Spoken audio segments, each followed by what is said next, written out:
Hello, everyone. It's a great pleasure for me to be here today with you for this intriguing meeting. So, we will try to give a look to what is going on in the world of medical assisted reproduction. And I think that it is an update, it is very important, but at the same time is an incredible possibility, an incredible window to the future, because we will talk about prediction tools, KPIs, biological factors, real-world evidence, and clinical decision. But before starting the meeting, I would like to introduce Medea.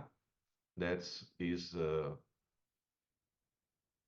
medical education academy, which is in my, first of all, I would like to introduce myself. My name is Carlo Vigi, and I work in Naples, in the south of Italy, in the fertility unit of Naples University.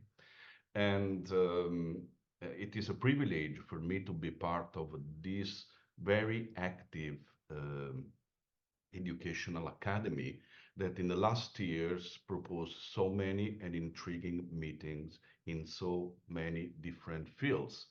Because first of all, I would like to tell you that Medea is a global education provider. And the focus is to try to help people that are involved in clinical practice, in the development, implementation, and evaluation of medical education programs worldwide.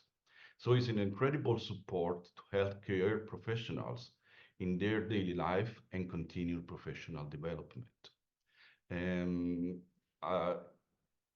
it is important to clarify that Medea is an independent and international pool of scientific experts, education experts, academics, and people, scientists that believe in the relevance of education, continuous education programs for improving knowledge and also for improving medical care in the clinical practice. So we can say that the final aim is the patient. We think that education, continuous education for people operating in reproductive health and health in general, it's very important for improving taking care of patients. So obviously, I'm basically involved in female and male infertility activities and also endocrinology, but Medea has so many therapeutic areas that are aim of educational activities, including endocrinology, cardiology, rare diseases, and neurology. This is just to tell you about the female infertility. This is the committee, the scientific committee. And so you can see that very important experts worldwide are involved in Medea continuous activities in the field of medical and scientific education. So there are, just to give you a look, you can see that also in the other fields that are related to human reproduction, there are so many activities. And so you can see that there are different boards that are focused on different activities. I think that we can go deep inside the topic I have to discuss with you today. And I think it's a very important topic. How can we quantify success in our daily clinical practice in IVF? This is, I think, a topic that we have to develop. And but the first question that we have to keep in mind when we talk about quantification of success, when we try to quantify success, we have always to observe the angle, the perspective. Who is assessing the success? Because you can see different compartments that can have an interest in this. Because if we talk from the angle of cost saving, for instance, government, the cost-effective analysis is very important, and cost saving is the crucial point, I repeat. We can have the angle of clinics that obviously have to take into account success also in terms of a commercial point of view. But what is very important is the perspective of patients, probably is the most relevant, and professionals. So having what I can define as scientific analysis can be something different from patient perspective sometimes. So it is very difficult sometimes to understand which is the right angle for observing our success in the clinical practice. So a second concept I want to move from is the concept of efficiency, in particular in medical assisted reproduction. The difference between efficacy and efficiency. In the second part, I will try to discuss about key performance indicators of efficacy and efficiency. And I will conclude my talk with the proposal of our societies, the Italian Fertility Society, for clinical KPIs that we can try to spend. And we will try to understand the reason why some specific KPIs have been, I can say, taken into consideration in this proposal. So let's move to the first point, the concept of efficacy. What is efficacy? Efficacy is the capability of a given approach to produce an expected result. The efficiency is the way we reach this effect. So it's the balance with negative events. And so in the specific field of reproductive technologies, what is important is to manage the problem of multiple pregnancy, to reduce or to completely prevent ovarian hyperstimulation syndrome, reducing stimulation burdens, because we know how much is important in terms of dropout, the compliance, the risk of dropout, time, the management of time. We can have two procedures that have similar efficacy, but can be totally different in terms of time to live birth or time to pregnancy. And obviously, it is also important cost-effective approach. And so you can easily understand that for any one of these aspects, probably we should have different KPIs.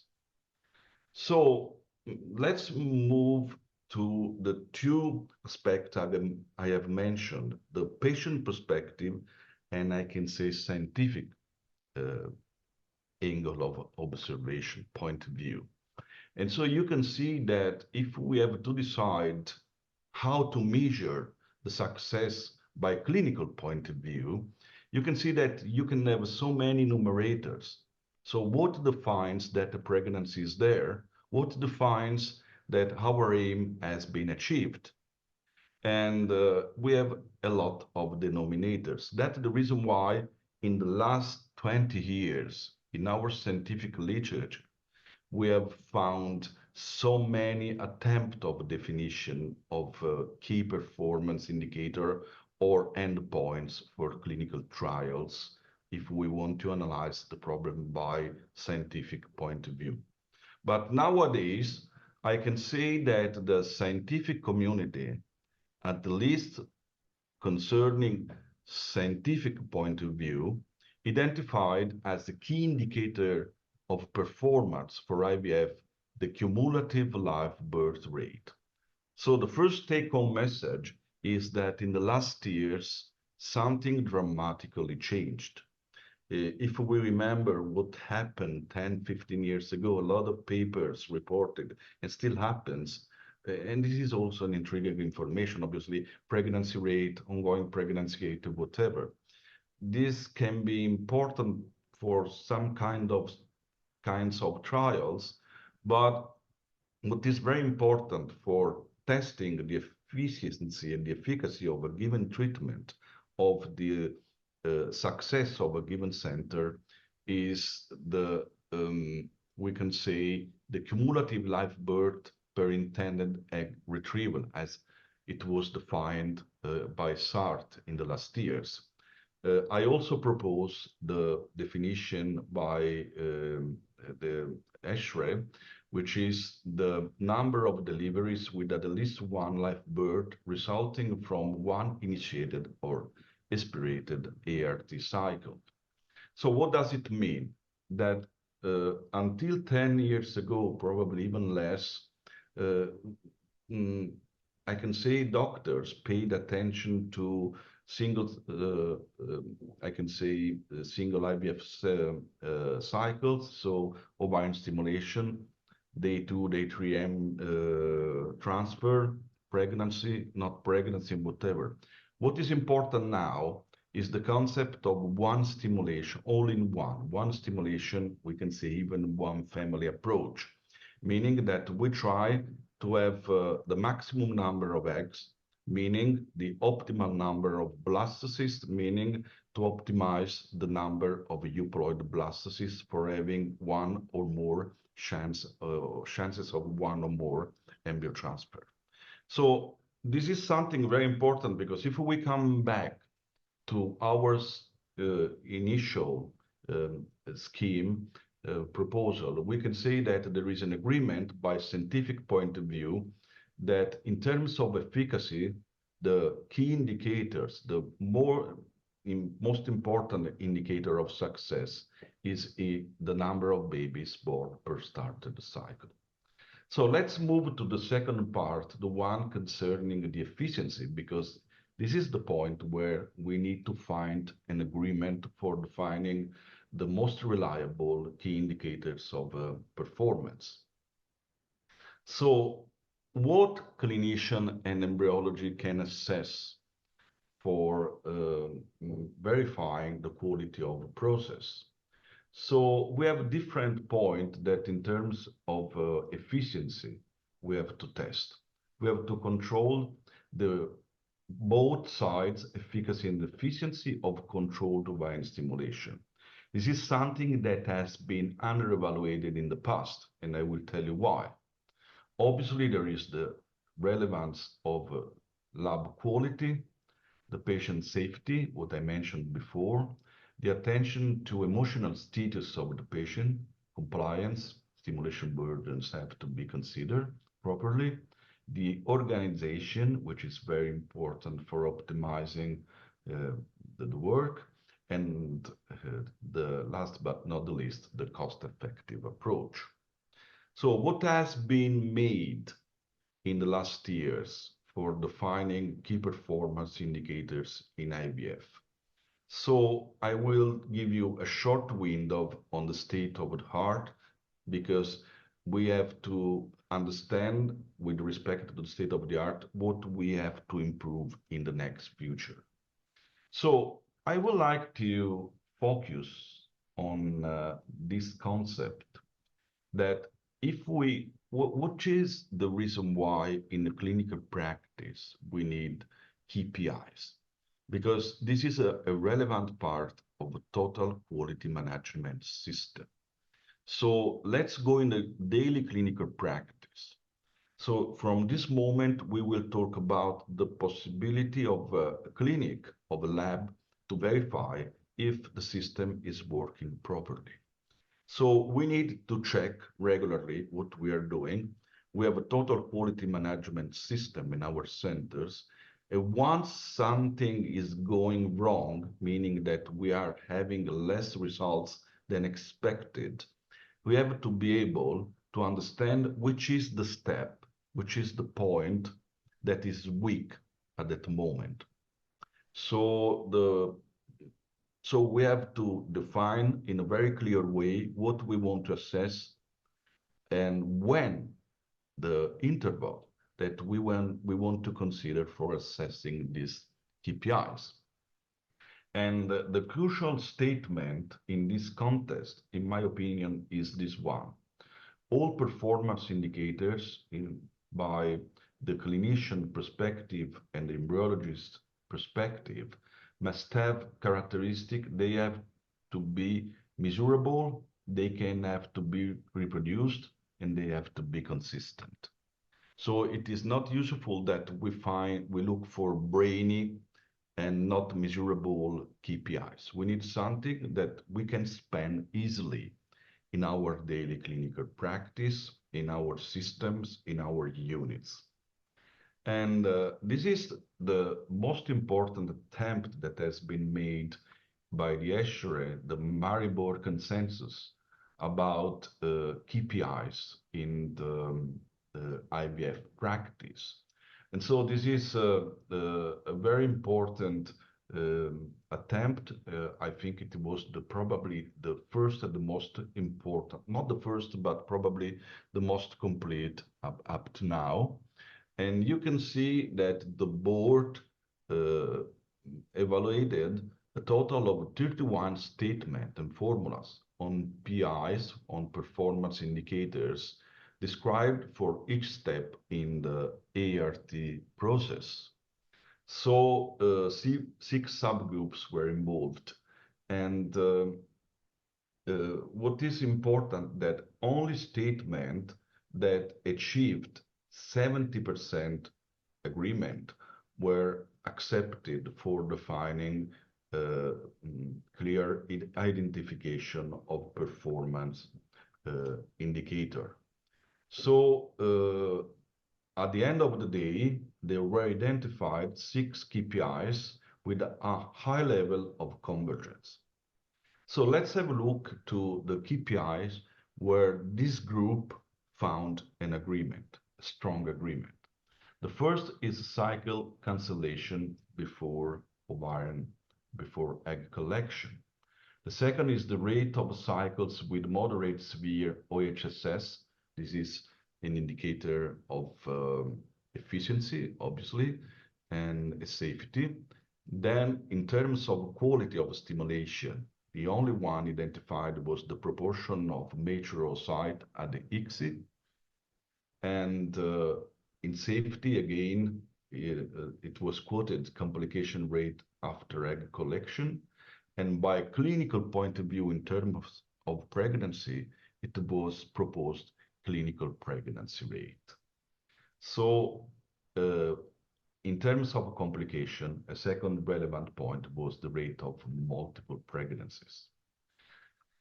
This is just to give you an idea that for any single KPI, it was identified the mean, a consensus value, for instance, cycle cancellation rate 6%, and a benchmark.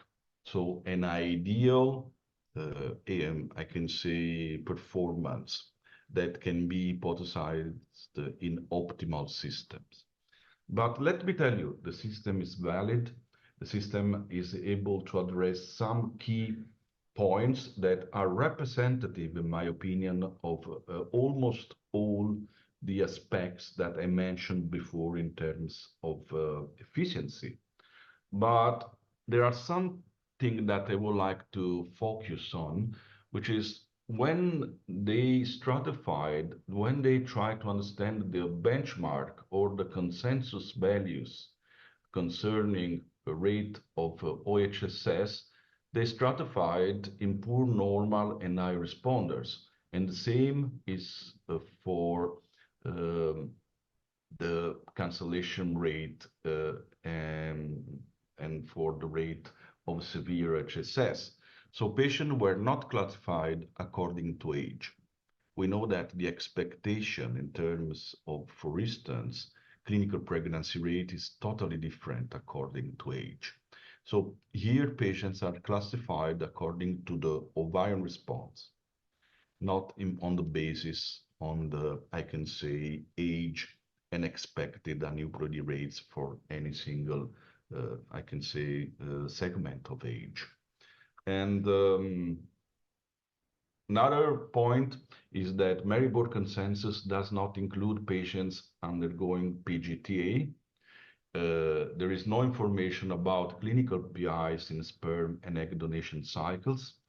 And I repeat, this is, in my opinion, crucial point. The reference population has not been stratified on the basis of maternal age. In the Poseidon group, we focused a lot on this aspect because we clearly understood in the last years that above 35 years of age, there is year by year an incredible acceleration in the rate of aneuploidies.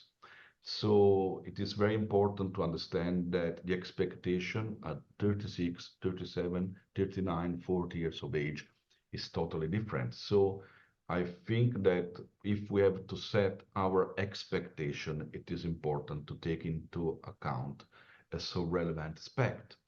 And there are also some consideration regarding clinical pregnancy, because probably it, some other denominators can be taken in consideration. And another aspect is that if we want to talk about science, probably we have to consider specific endpoints for evaluating the efficacy of a given treatment. And we know the relevance of cumulative live birth rate, time to pregnancy, and whatever. But if we talk about our clinical practice, so if the KPIs are from the perspective of a clinician for improving daily clinical life, we have to understand at any single step what's going on. So we need indicators of performance at any single step. And I think that only considering the percentage of mature oocytes independently of age, independently of stimulation, as indicator for ovarian stimulation is not sufficient. So what we have to keep in mind is that we have to find a way to assess every second month, every 3 months, if our stimulation are going properly, if our egg collection program is going properly, triggering any single step. That's the reason why I think that it's very important in defining KPIs from clinician point of view to consider indicators of performance dedicated to ovarian stimulation, triggering, and to egg collection approach. I think that it is very important to consider the concept of ovarian sensitivity to gonadotropins. I would like to mention what happened in the Poseidon group in the last years. So, for instance, two indicators, two, I can say, endpoints for understanding ovarian sensitivity have been developed in the group. So the one is the follicle output rate, the second is follicle to oocyte rate. In both cases, we have as a denominator the starting point, the number of antral follicles that we can measure at the beginning of our stimulation. As a numerator in fourth, we have the number of follicles overcoming 16 millimeters, meaning reaching maturity. And for FOI, we have the number of oocytes retrieved. So why ovarian sensitivity? Because here we measure not only the number of the oocyte, but we measure the sensitivity of the ovary. So we give an answer to the question, did we employ properly the potential of the patient? To go in practical example, to show you it in the clinical practice, this is a patient having 3 oocytes. This is a patient probably 2 or 3 oocytes are mature. This is the number of mature follicles. It is 4 follicles that reached maturity, but the starting point of this patient was 15 antral follicles. So this patient did not employ her potential properly.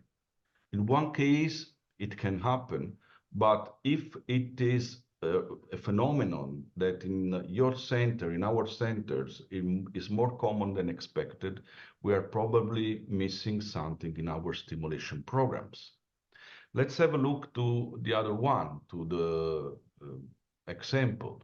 Here we have 3 oocytes deriving from 4 mature follicles, but the starting point is totally different. In this case, the starting point was 4 antral follicles. So this patient had a very good sensitivity. The stimulation was very good. So the number of eggs is the same, but in this patient, we worked properly because all the ovarian reserve was adequately employed.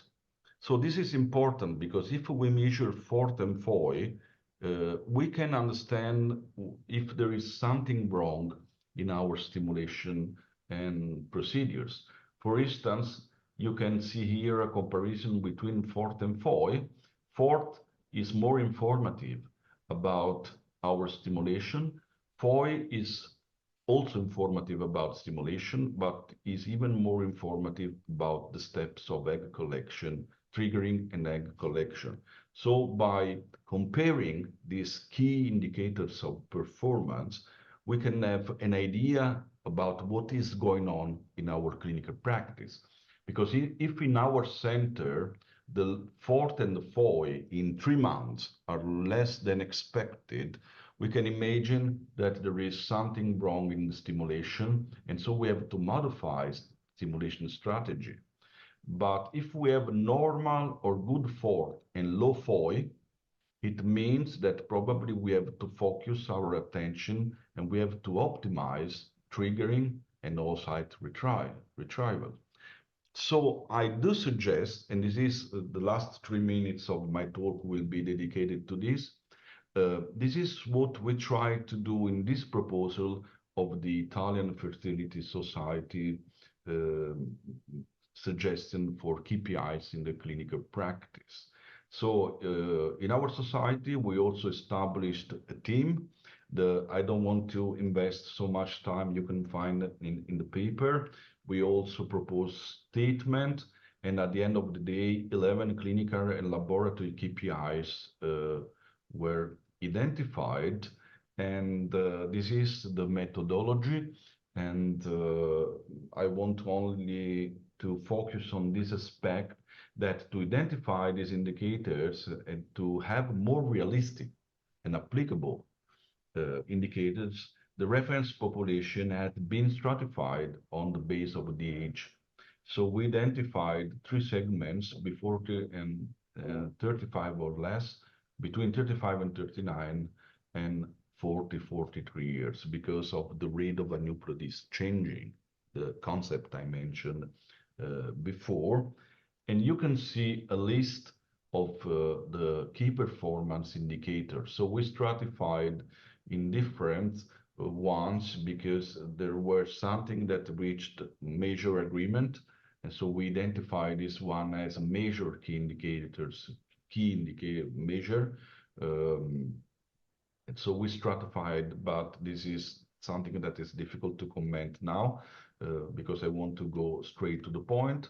But you can see that KPIs were those that reached more than 80% concordance, PIs between 40 and 80% concordance, and recommendation indicators below 40.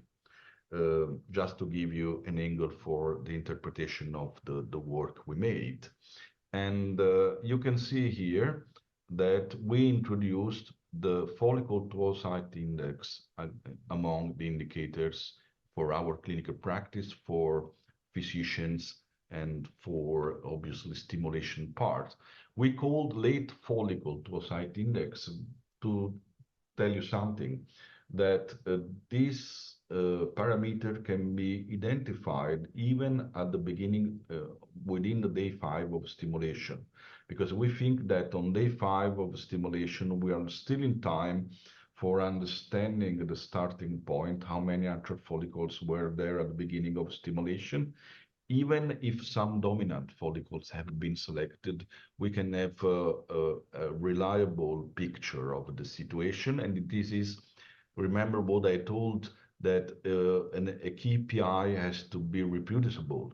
So this is something that we can measure in a practical way in the clinical practice. So there are so many centers that perform antral follicle count, the mount before stimulation, or in a previous cycle, or in the late luteal phase of the previous cycle. Measuring on day 5 is probably something that we can consider consistent with the daily clinical practice. This is just to tell you that for late FOI, we found an agreement in a competence value, 50%, meaning that if you have 10 antral follicles, what is expected is 5 oocytes, and the ideal, the benchmark value, has been identified as 80%. And so the clinical pregnancy rate was identified as the most shared indicator for the efficacy of the treatment in progress because it's quite close to ovarian stimulation and also provides information about the quality of the process, the initial steps of the process. And abortion is another very important KPI. And here we have also identified, this is the first proposal, where this KPI is stratified according to age and according presence of PGTA that I suggest to adopt in the clinical practice. This is the work that we have to do in the future. I took this slide from General Group and I like it very much because it defines which are all the steps that we have to work about. And I leave you with some conclusions. I think that in the last years, so many relevance has been given to indicators of success by lab point of view. And this is very important. But it is also important to have KPIs that are also dedicated to single steps, because I think that if we are not able to analyze the performance that we have in our center at any single step, we cannot give correction, we cannot drive the process properly. And so the identification of performance indicators is crucial for evaluating the introduction of a new technique. We are in the era of new techniques, and it is incredible the velocity the acceleration we are having in new tools. And so I think that at any time we have to focus on robust key performance indicator.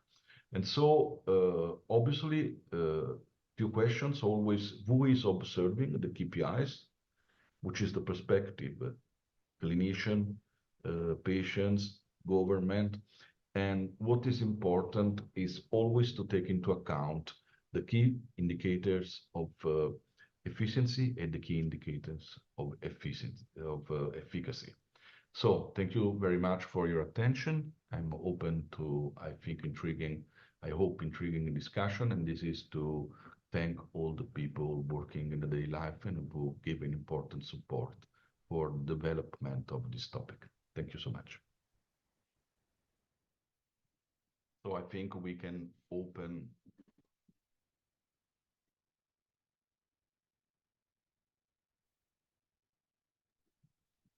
Thank you so much, Carlo, for your presentation. So I think that there is now a session of a Q&A with the first quiz, and then answering also the question that the attendees may have.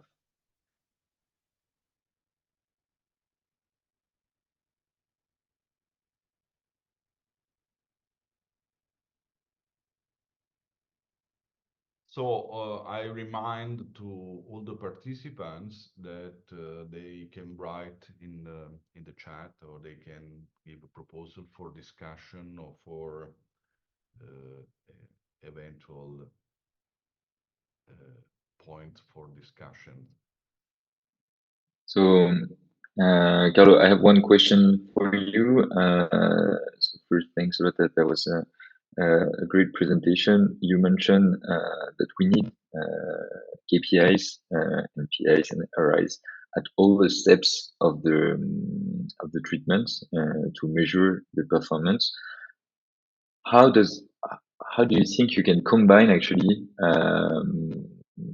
So how does it work with having many indicators at different steps to assess your performance? Like, for example, trying to maximize one of these indicators, can it affect others negatively? And if so, how do you weight? How do you compensate? And yeah, how do you come up with one protocol in generally going into a direction of improving your practice with many indicators that can affect one or another? Yes, meaning that how can we manage in a daily clinical practice the interpretation of the KPIs, how to validate and how to manage the interaction between, because probably if you see all the procedure as a whole, you you you can hypothesize that some procedures can have, if there is an impairment in some procedure, it can produce an effect in the following steps. This is the question, if I understood well, Joe. Exactly. Okay, and so this is something that has to be, in my opinion, because what can we do in literature, in scientific approach, is to find a consensus among scientists and trying to understand which indicators can be more measurable or more appropriate than other. But at the same time, I think that this is crucial at local level. I think that we cannot think nowadays that a center has no total quality management system, meaning that all the standard operative procedures have to be clearly identified, and it has to be clarified at any single step, what is the protocol, who has to do what, and whatever. So I go, for instance, to the example of wire stimulation, which is the closest to my obviously clinical practice. Um, and so if you see that in the last 3 months, the number of measurable sites retrieved was lower than expected. So the FOI, or the measurable site index, is below 30%. It could happen that what's going on, what is not working properly, because you cannot say this is the relevance of this to try to distinguish the steps. Because in this case, if I have less oocyte than expected, I cannot say it is the embryology, it is the lab, there is not working something in the lab. I have the opportunity to understand that the problem is before. Obviously, the concept here is not to look for someone who is guilty of something. What is important is to have the possibility to analyze the process and to understand which is the weak step that can justify. For instance, if I see that there are less follicles growing than expected, patient having very good anti-Mullerian hormone, or having very promising follicle count, they at the end of the stimulation they have lower follicles than expected. I have to think that, for instance, matching patients and protocols was not good, or I have to think that the starting dose was not appropriate, or I have to think that something wrong is going on in the storage of drugs. There are so many steps that can be analyzed. But if the number of follicles is adequate, the estradiol, for instance, at the end of stimulation is adequate, but the number of eggs is lower, probably I have to revise the timing of triggering. I have to revise the way, the matching patient and protocols in terms of triggering, or I have to revise the situation of egg collection system. So it's clear that any single step can have an impact on the others.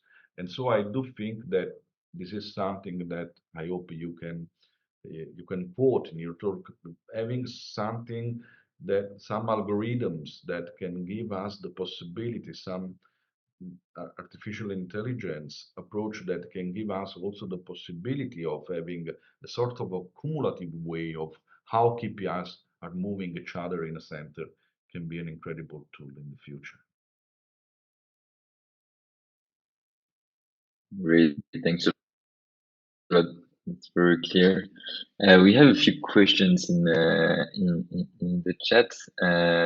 So let's take one. What do you think are the main strength of the Poseidon in the difficult topic of poor responders and criteria of success in poor responders? Yes, this is something I really appreciate this question because it gives me the opportunity of clarifying this aspect. Uh, Poseidon is a classification for poor responders, but I do hope that it is something more. Let me tell you why. Because poor responders mean we are talking about the angle of ovarian response, which is obviously the crucial step that we. But Poseidon moves from the concept of poor ovarian response, which is crucial in defining prognosis, to the more open idea of low prognosis patient. I give an example of a patient that had four antral follicles and three eggs. According to classical view, this patient is a poor responder. According to Poseidon, is not a poor responder. She is a very good responder because she had four antral follicles, four eggs, three eggs, meaning that her potential was employed. So because ovarian stimulation cannot create new follicles or new oocytes. Ovarian stimulation can employ at the maximum level the potential of the patient. So it's obviously a matter of terminology, but we can say that she's a poor responder in terms of quantity, but with a very good ovarian sensitivity. So our stimulation was good. So from the angle of KPI, if this patient had four oocytes moving from four follicles, everything was good because the stimulation was appropriate, the triggering was appropriate, the egg collection was appropriate. The reason why the patient had four eggs, it was because she started from four antral follicles. So what Poseidon gave, in my opinion, as additional value is the concept of evaluating the ovarian response not in absolute way, but in terms of a comparison with the potential of the patient. And the second is that defines the number of eggs not as absolute category, but the number of eggs according to the prognosis of the patient in terms of age. Because if you have a patient that is 26 years of age, that had four eggs because of a previous surgery or because of a mistake at the moment of egg collection, 4x in a 25 years of age patient can be still related to an acceptable prognosis. But if you have 4x in a patient 42 years of age, obviously the prognosis is dramatic in this patient. So Poseidon gave two additional values. The number of X with respect of the potential of the patient and the number of eggs in terms of prognosis with respect to the age and the expected aneuploidy rate for a given patient. So, in brief, to conclude, Poseidon is a stratification system for low prognosis patients aimed to personalize and better matching patients and protocols. That's great. That's super interesting. We had another question about the cumulative live birth. So where do you rank cumulative live birth rates in the quality management of an IVF treatment and of your clinical practice?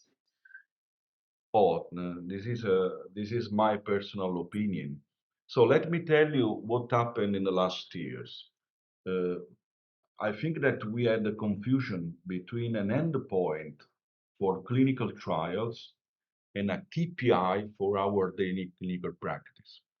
If I want to understand if protocol A works better than protocol B, I have to design a study. Randomized control trial is considered the best. We will talk about real world data, different approach. But I want to understand is if a treatment is better than another. So I'm talking about an scientific endpoint. What I tried to propose in my presentation is that the angle, the observation can be different according to the observer. And so probably cumulative live birth rate is the best endpoint for understanding at the end of the day if a given procedure is better, is more performing, is better performing than another. But let me go to the daily clinical practice. We are in a center. Sometimes patients are lost at the follow-up. Anyway, you can have a patient that overcome 12 weeks of pregnancy, but you have no information about obstetrics, management, complication, how many kilograms the patient gained uh, during the. um so there is a dilution in 9 months of pregnancy or so many things, and there are an incredible percentage of patients that are lost at follow-up, so at least in some contests. So this is for daily clinical practice. So any single center can identify cumulative live birth rate, and in few years understanding how things are going. But it can be too late for providing correction in the daily clinical practice. So KPIs are different because KPIs, you can analyze KPIs every second month, every month, every 3 months. This is something that you define according to your. So if you, in the next 3 months, I see that my percentage of mature oocyte is lower than expected, I have to understand how to correct. This is something dynamic that you can reproduce for modifying. And if you don't have written operating procedures, it will start the classical dance among embryologists, doctors, nurses, uh, pharmacy. So everyone will try to find someone guilty of something. But if you have standardized procedures, you can correct at any single moment. So nothing to say, the cumulative live birth rate is the most important in the point in science and even in evaluating our clinical practice in the center. But we need something reliable in our daily clinical practice. So one thing is KPI, one thing is an endpoint for a trial. Yeah, thanks a lot for clarifying that, and I think that's yeah, super interesting to have this yeah, this vision of like the difference between the clinical practice and the outcomes that we use to measure and that take a long time to actually measure. And maybe one last question about the those KPIs and NPIs is how do you make sure that the results on a given month or on a given period are not biased by yeah by a parameter that changed in your practice. So, for example, by a certain population, like demographics of the patient that change on a specific time frame. Is it something that you control also on a I don't know monthly? Bi-monthly basis parameter that could affect your KPIs, or is it something that while you have enough volume um, to say that actually this is something that would average out? So, meaning that because in the last question, the audio was not perfect. If you can, Jean, Oh, sorry. synthesize. No, no, I think I understood, but if you can synthesize. So you mean if you have a problem in a single step, how can you verify where where is the problem and how you can correct or uh, uh, in your internal system, you mean? It's more about can some parameters affect your KPIs on a given time frame, and do you need to control those parameters? And I'm thinking, for example, about patients' demographics um, that could actually yeah affect positively or negatively the results of your KPIs. So do you control for this, or Okay. do you have enough volume of patients Yes, that you don't? I took the point. So it is very difficult because obviously, if you have a system that is better stratified for ethnics, age, so the more is the number of variables of features you can manage, the more is efficient the control. But at the same time, you run the risk of analyzing too many variables, and having a dispersion and reducing the efficiency of the correction. And obviously, what is difficult is to find a balance between what is really important to know, what you can control, and in a dynamic and rapid way, and what is sometimes too brainy or too much complicated. Again, we hope that artificial intelligence in the future can provide dynamic, realistic, measurable analysis. But at the moment, where we have to use human intelligence, sometimes it's better to. That's the reason why the crucial point of this consensus is to sometimes even more than 30 experts are involved. And so that's the reason why in this kind of approach, it is important to have an high degree of agreement among. You see that sometimes we start with 20, 30 statements, and at the end of the day, only 6, only 10 KPI are validated. And because you need to find the real checkpoints where you can adopt an intervention that is rapid and efficient.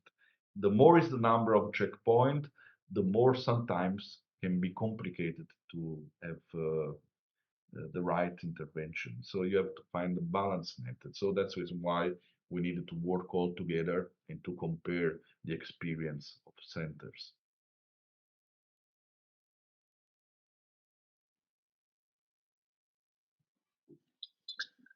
Thanks a lot, Carlo. So great presentation, and thanks for all the answers. I think we move to the next presentation with Danilo. Yes, it's my privilege and pleasure to introduce. Every one of you knows Danilo Cimadomo. First of all, is a good friend. He's a nice scientist and one of the most active and curious people I have met in science. He's innovation and embryology director and science and research manager in Italy of Virma Global Research Alliance. Uh, Author of more than 120 papers. He is a basic science officer and coordinator elect of the Escher Special Interest Group of Implantation and Early Pregnancy, associate editor of Human Reproduction and section editor in Clinical Embryology and Reproductive Biomedicine Online. And he participated to the Escher Working Group updating the GPR for embryos biopsy and for reef management. Coordinated the Master of Biology and Biotechnology of Reproduction from research to clinics at the University of Pavia. So Danilo, I stop here because I run the risk of having more CV than presentation this way. So the pod is yours, and I think that you have a very intriguing missions now to benchmark the biology. So how can we define what is the ideal and what we can do to approximate this ideal uh, condition in our clinical practice? So thank you, Danilo. Thank you, Carlo, and let me thank the Scientific Committee of Medea for inviting me and having me giving this talk. I think your presentation set the stage perfectly to mine, in which we try to enter the lab and see what actually we do in our daily activity that can improve or impact the results with clear consequences also in clinical aspect. So we know that if you see my slide, this is the idea of how we define competence in human embryos. We know that there are at least 3 levels of competence. The first is developmental competence, which is the possibility that an embryo will get to the blastocyst stage. Then we have chromosomal competence, which is the chance that this embryo will be euploid. And then the third and perhaps most important level of competence, which is reproductive competence, therefore the possibility that euploid blastocysts will result in a healthy live birth. So obviously all these level of competence can be impacted by our daily procedures in the lab. So there are outcomes that we can use to measure this level of competence in our daily activity. Regarding developmental competence, we normally use blastocyst rate per cohort of inseminated oocytes. Regarding chromosomal competence, we use euploid rate per cohort of biopsied blastocyst. And if you like, you can even put, combine both these outcomes in a comprehensive one, which is euploid blastocyst rate per cohort of inseminated oocytes. And I will guide you through some papers in which we indeed used this outcome. And then there is the last level of competence that we normally measure through live birth rate per transfer, preferably single euploid blastocyst transfer.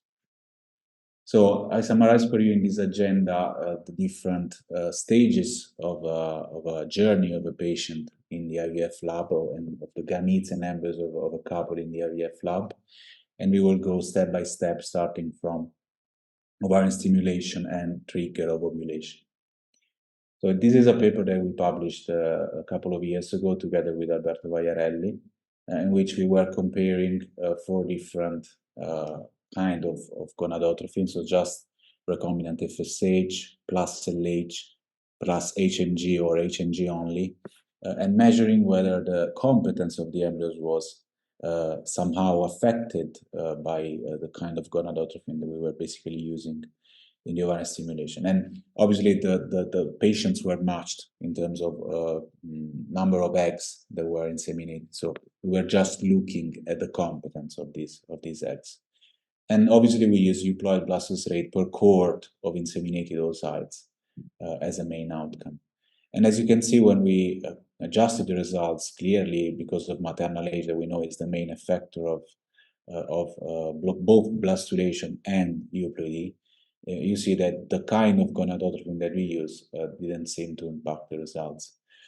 This year, instead, we tried to move a step forward, and we compared the newly adopted progestin-prime ovarian stimulation, in this case with noreldiasterone acetate, to the GnRH antagonist for the ovarian stimulation.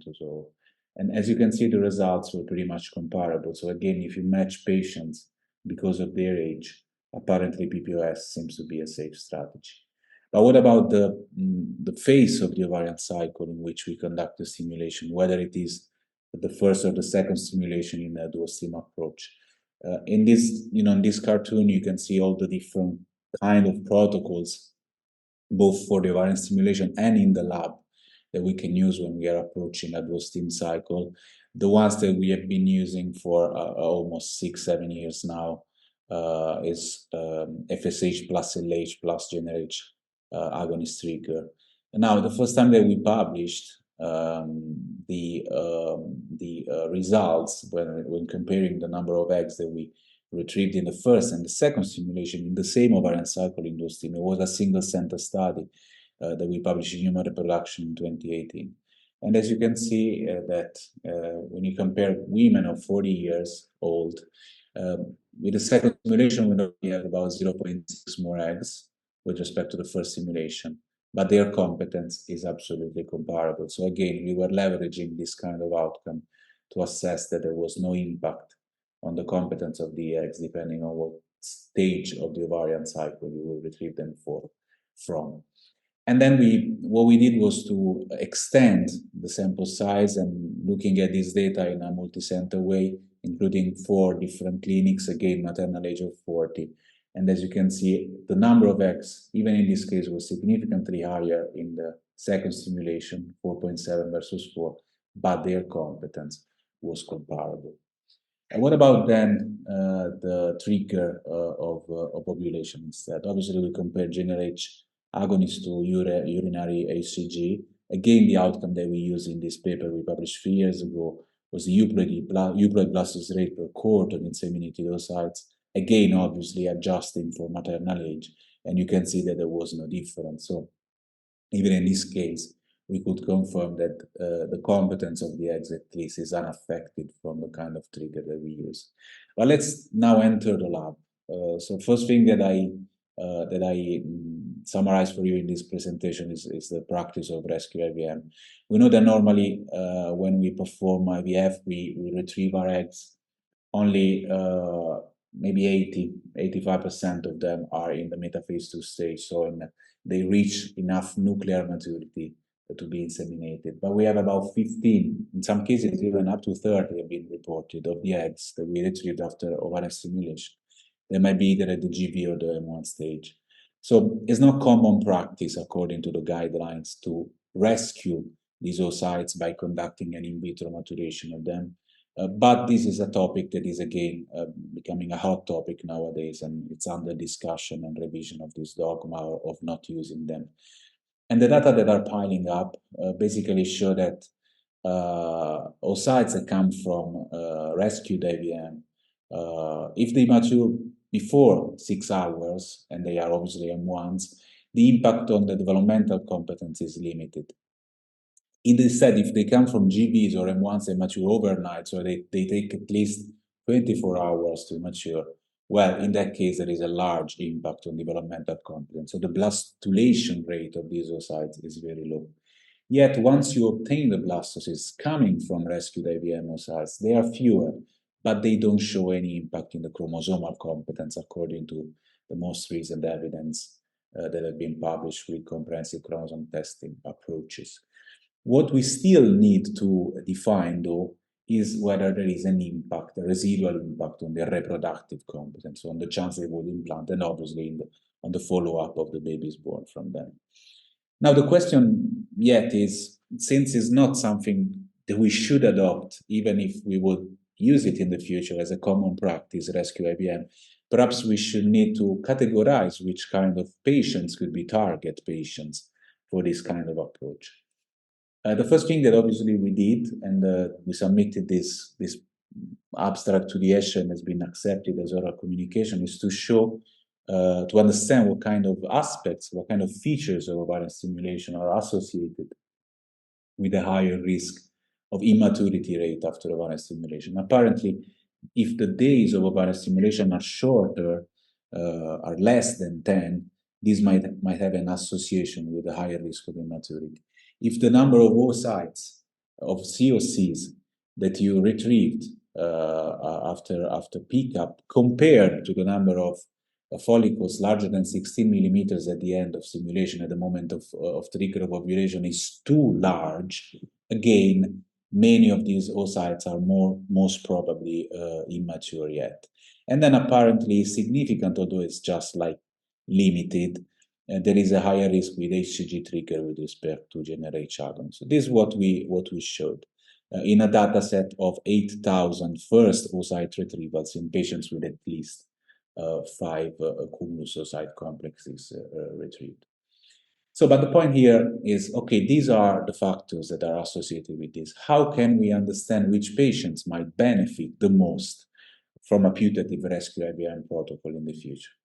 And therefore, we conduct this exercise again in our data set, in which we looked into over 16,000 oocyte retrievals.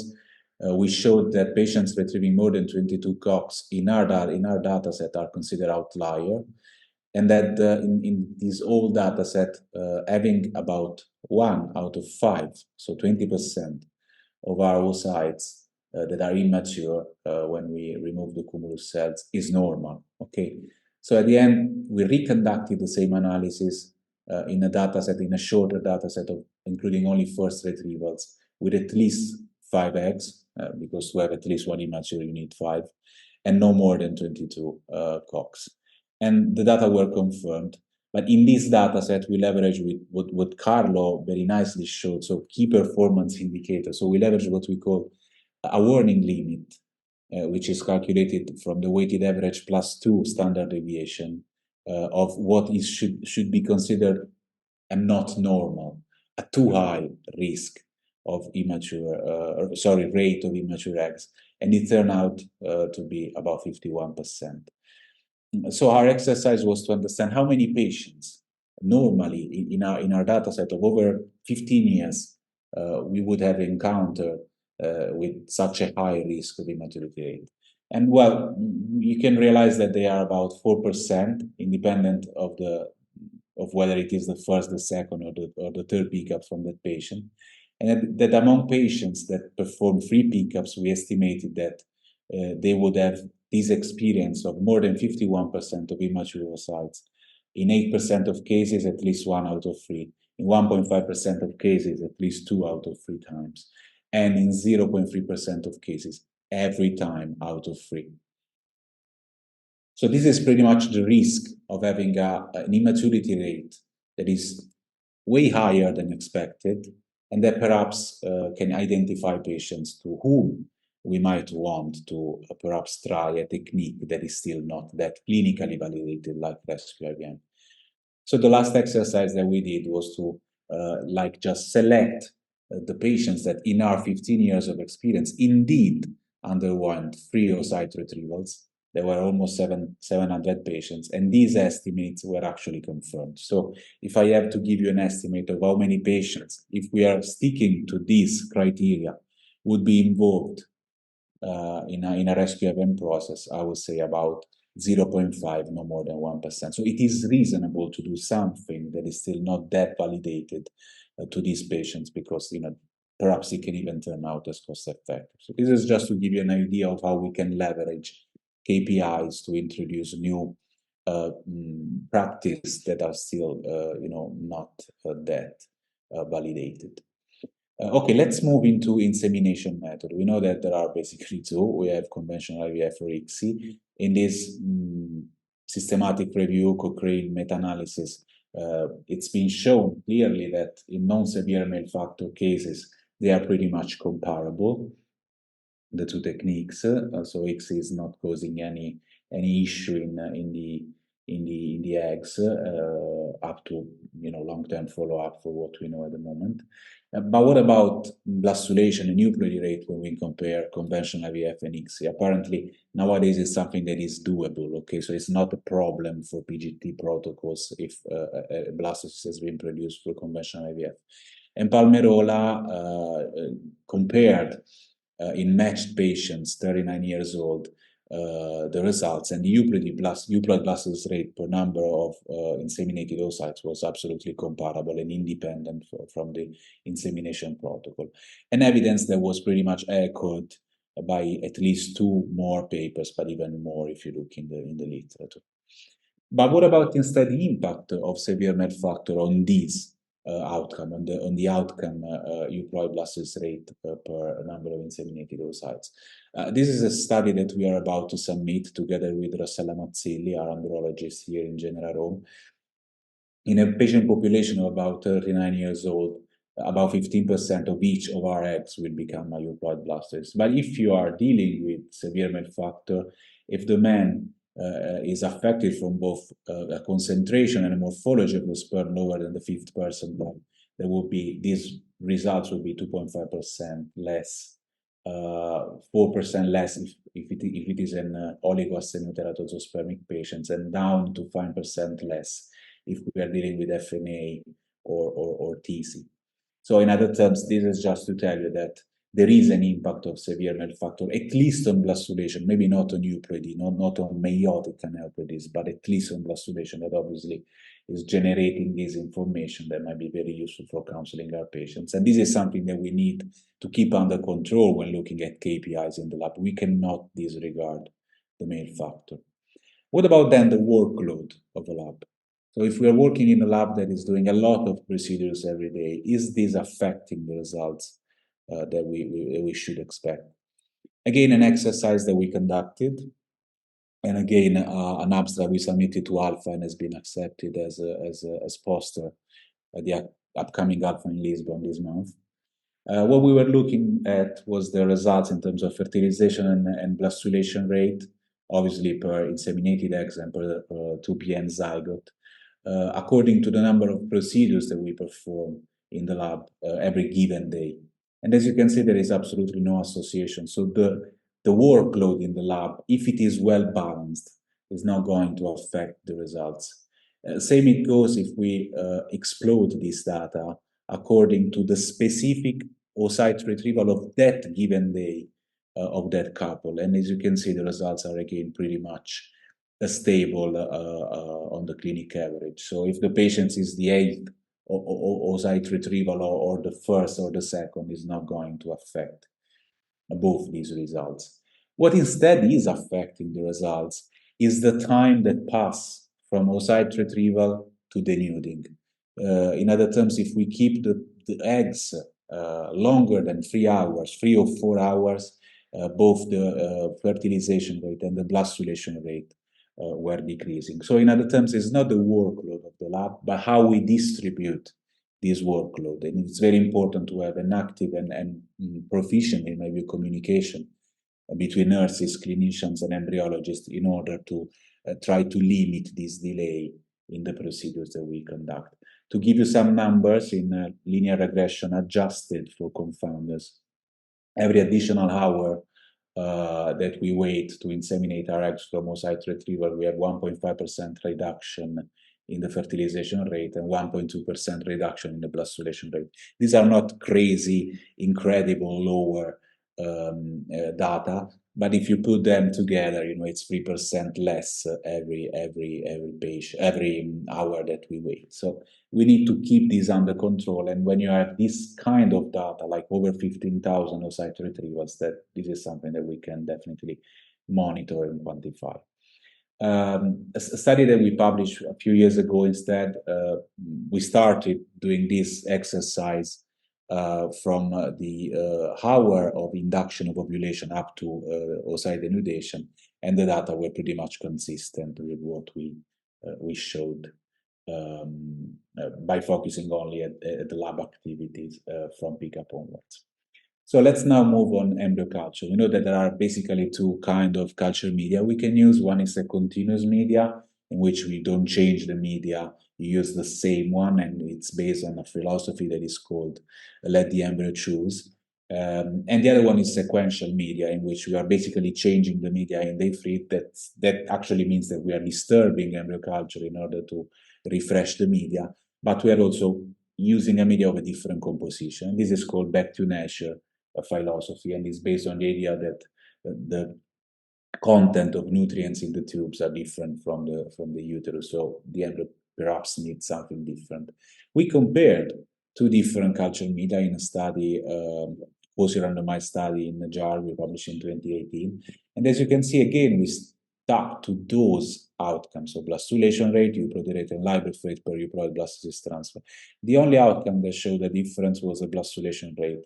And I know specifically when you use a continuous media, we had a slightly higher blastulation rate.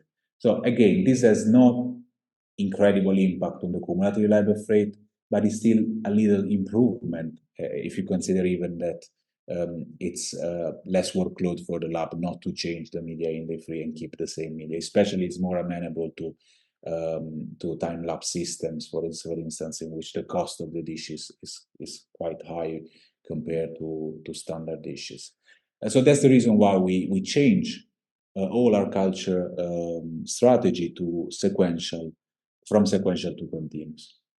In a paper we published 2 years later, instead we compared two different culture media, both in time-lapse, using sibling oocytes in this case. So oocytes coming from the same patient that were split into the same incubator but two different media. In this case, they were both continuous media. As you see, the results in terms of blastulation rate were absolutely comparable, but with these media, we had slightly slower embryos, so they were more probably developing in day 6 or 7 than in day 5.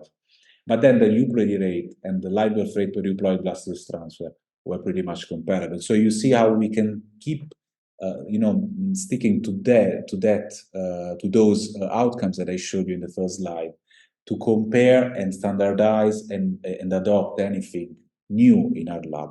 So with this kind of comparison, we prefer to stuck with our continuous media that we already published as valuable 2 years earlier. So let's now move to vitrification.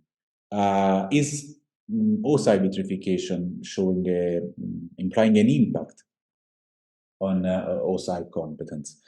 Well, we must say that not all the eggs that we vitrify and worm survive. So we have in good quality centers about 90%, if not more, but let's say about 90% cryosurvival, which means there is already an impact of 1 out of 10 eggs that we will lose because of vitrification. But then when we matched patients in which we conducted PGT cycles, 37 years old, 49 patients per group, and this was an ESHRE abstract from last year by Gemma Fabozzi.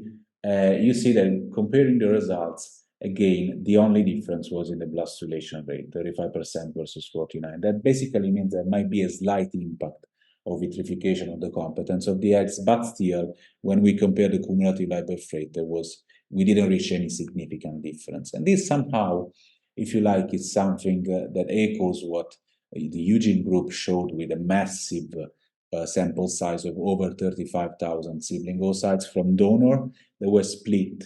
Half of them used fresh and half of them used cryopreserved. What they showed is that if you have 100% cryosurvival, there is absolutely no difference in the efficiency and efficacy of the cycles in which you use fresh versus vitrified eggs. So in other terms, obviously there might be an impact, but that's due to the process of vitrification itself.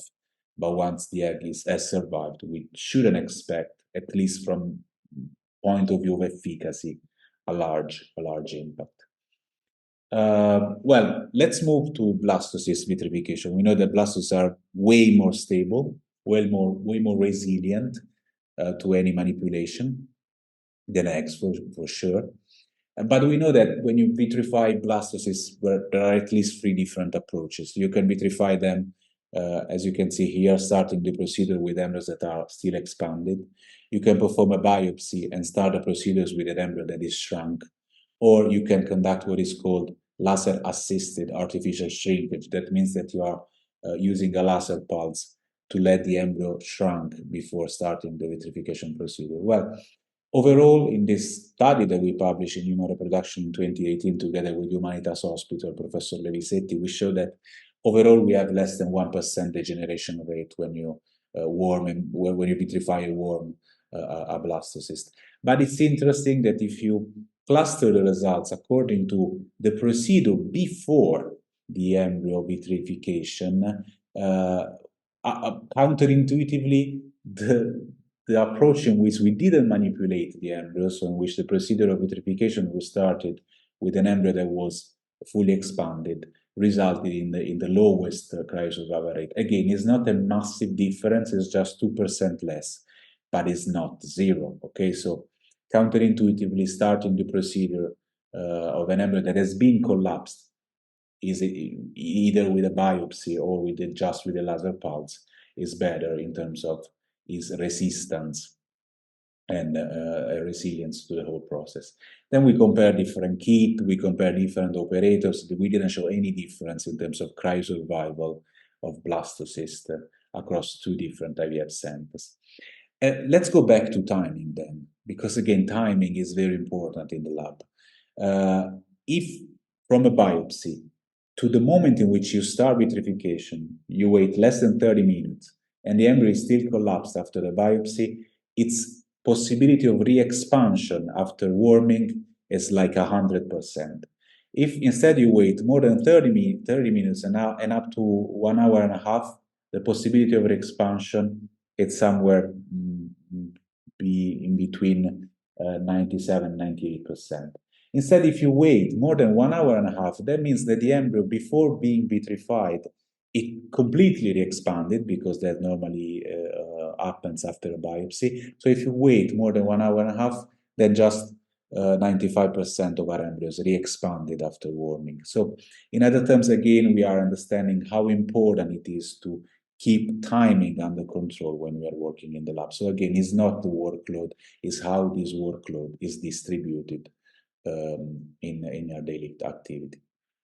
Another question that normally patients ask ourselves is the time, let's say the duration of cryostorage impacting the results of my, after transferring my embryos? Well, we conducted a meta-analysis with our colleague in Turin, Stefano Canosa, that we published in JARC 2 years ago. And as you can see, when you compare embryos that have been kept frozen for less than 12 months, so more than 12 months, cryosurvival is the same, live birth rate is the same, miscarriage rate is the same, and malformations are the same. So cryo storage nowadays, we have case reports up to 13 years is not going to impact the results of our oocytes or embryos. Well, we know that euploid blastocyst rate is the highest evidence we can get when it comes to the competence of an embryo, but we still know that about 50% of our embryos, even if euploid, they do not implant. So there is still a lot of information that we need to understand. Together with Carlo, with the group of Eric Foreman in Columbia and with Antonio Capalvo in Juno, we ran this systematic review and meta-analysis trying to open this black box of implantation failures and miscarriage in the context of euploid blastocyst transfer. And you might not be surprised by knowing that the quality of the embryos, the rate of development of the embryos are associated with the chance of live birth in the context of euploid embryos. Women older than 38 still have a slightly lower result with respect to younger women, even if you transfer euploid blastocyst. The previous experience of RIF or obesity are even associated with poorer results. So, in this review, we try to understand whether there is something more additional to euploidy that you might want to look into. So what are the future perspectives? Obviously AI, this is just, we will talk about this, but this is just an idea of how AI would be used in the lab. So measuring everything that you can on oocytes, sperm, and generating information that we really didn't use in the past. You can do embryo selection, morphological assessment and research. You can monitor KPIs in real time. Automation is much needed, I think, in the lab. So this is just to give you an overview of how AI will enter and is already entering our laboratories and might perhaps improve the way we manage our cycle. So I will just keep this slide and go to the other concept of prediction, because beyond AI there is also prediction. This is a very nice study that Antonio Capalvo published together with Semra Karaman in Istanbul. So what they did was to look again using KPIs, leveraging KPIs across hundreds and hundreds and hundreds of cycles, multiple cycles at the Istanbul hospital. These that you see here in orange are patients that had an oocyte maturation, an oocyte fertilization, or blastulation way lower than expected multiple times, so in multiple attempts.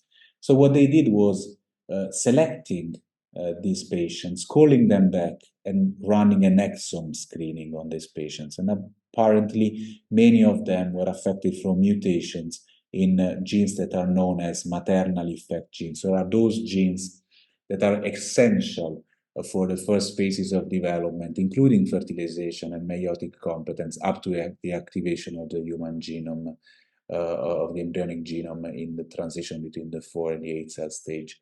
So if a patient has a mutation in this gene, regardless of her age, she has already a predisposition to infertility. So perhaps in the future, this is something else that might help us identifying the patients that might be infertile and that perhaps can access an IVF cycle or vitrify their eggs earlier than normally we should do.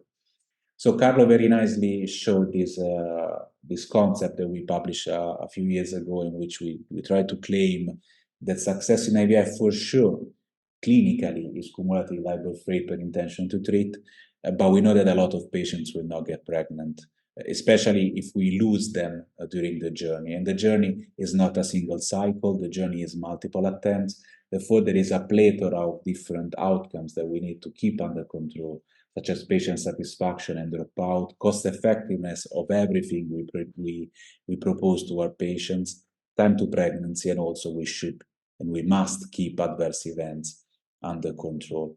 And I will just close with this couple of slides in which what we did together with Alberto Vaiarelli was to review over 10 years of activity here in General Rome, like over 10,000 IVF cycles, over 7,000 patients. And what we showed is that if you cluster the results from 2010 up to 2020, date of first oocyte retrieval, patients were monitored for 3 years from this date, you see how across the years we were able, in all maternal age ranges, we were able to increase the cumulative live rate per intention to treat. So we are improving. We can improve if we have an active conversation with the genetic lab, with the clinicians, with the nurses, and within the lab. What did we do in the lab to achieve this? You see, we switched from no green to total green, which is continuous media adoption. We switched from no time lapse to 45% use of time lapse. We switched from just 3% euploid blastocyst transfer to almost 80% of our patients that conducted only euploid blastocyst transfer.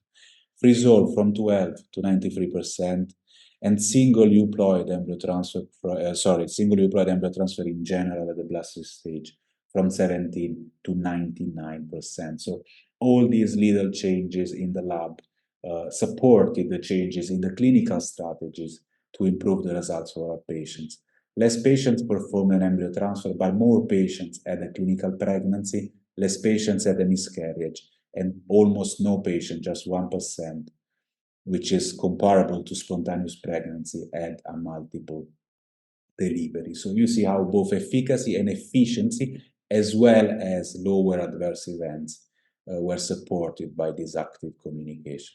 And these results were achieved by obtaining more eggs from our patients, but transferring less embryos.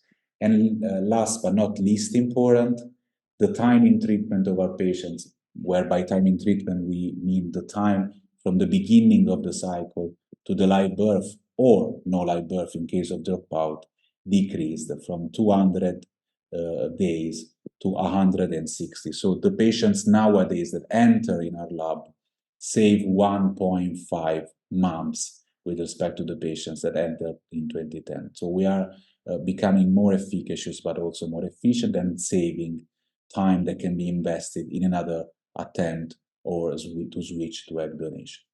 So I thought I gave you a lot of information in this presentation, but benchmarking the biology was quite a complex title.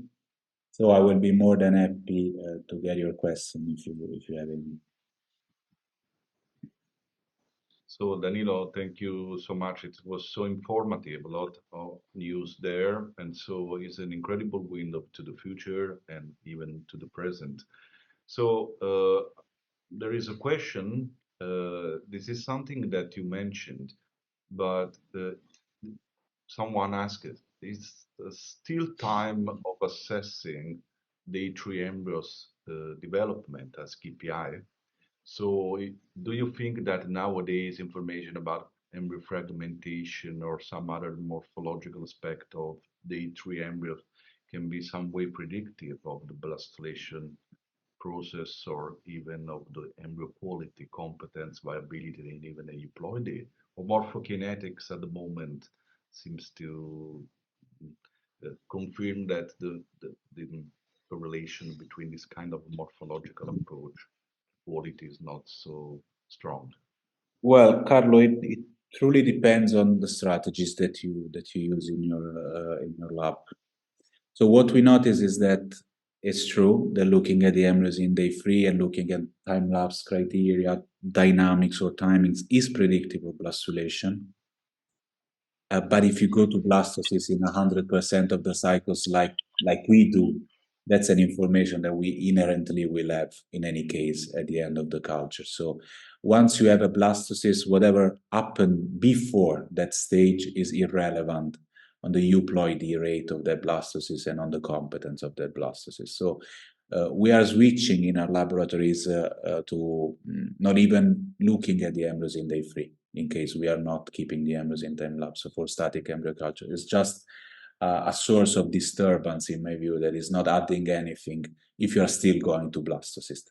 But let's be pragmatic here. Not all centers go to blastocyst. So if you don't conduct blastocyst culture to all your patients, then you can get some informative data, some informative evidence from the early days of development. But in our centers, it's something that we are not considering anymore because it's considered outdated when you go to blastocyst and you do 85% PGT. cycles like we do in 38 years old maternal age population in average. So again, it all goes back to the setting your work, the patients you treat. So we cannot really generalize this kind of aspect. Yes, that's a very good point because we also stain obviously the transfer and the blastocyst stage, but there are so many centers worldwide that not in terms of beliefs, but sometimes in terms of setting organization, they still consider the three embryo transfer. So it's important to also focus on this. And I have a curiosity. I take some questions from the audience and try to summarize. This is something that we can discuss later on with Jerome. But I think that the future probably can be artificial intelligence integrated algorithms that can put together morphokinetics and euploidy and whatever to move from the concept of embryo selection to the concept of embryo prioritization. What do you think about this? No, I totally agree with you. Look, I perhaps have even a slide that maybe I can show because I didn't have time. But since you come up with a question, I'll show you what our data are. Do you see my slide here? Okay. Again, I talk to what is my experience. I cannot talk for the whole world. But in our patients, you see these different rates. The gray one are the rate of patients that don't get any blastocyst according to maternal age. Then you have in orange the patients that have only aneuploid, and then patients that have one, two, or more than two euploid. So you can easily see that if the patient is younger than 38, well, maybe there is room, obviously beyond PGTA, of improvement in prioritizing embryos. But in patients older than 38, we are lucky if we have one euploid blastocyst to transfer. So there's not much room for improvement, obviously, providing that you do PGTA. And we know that this is not something that everyone does.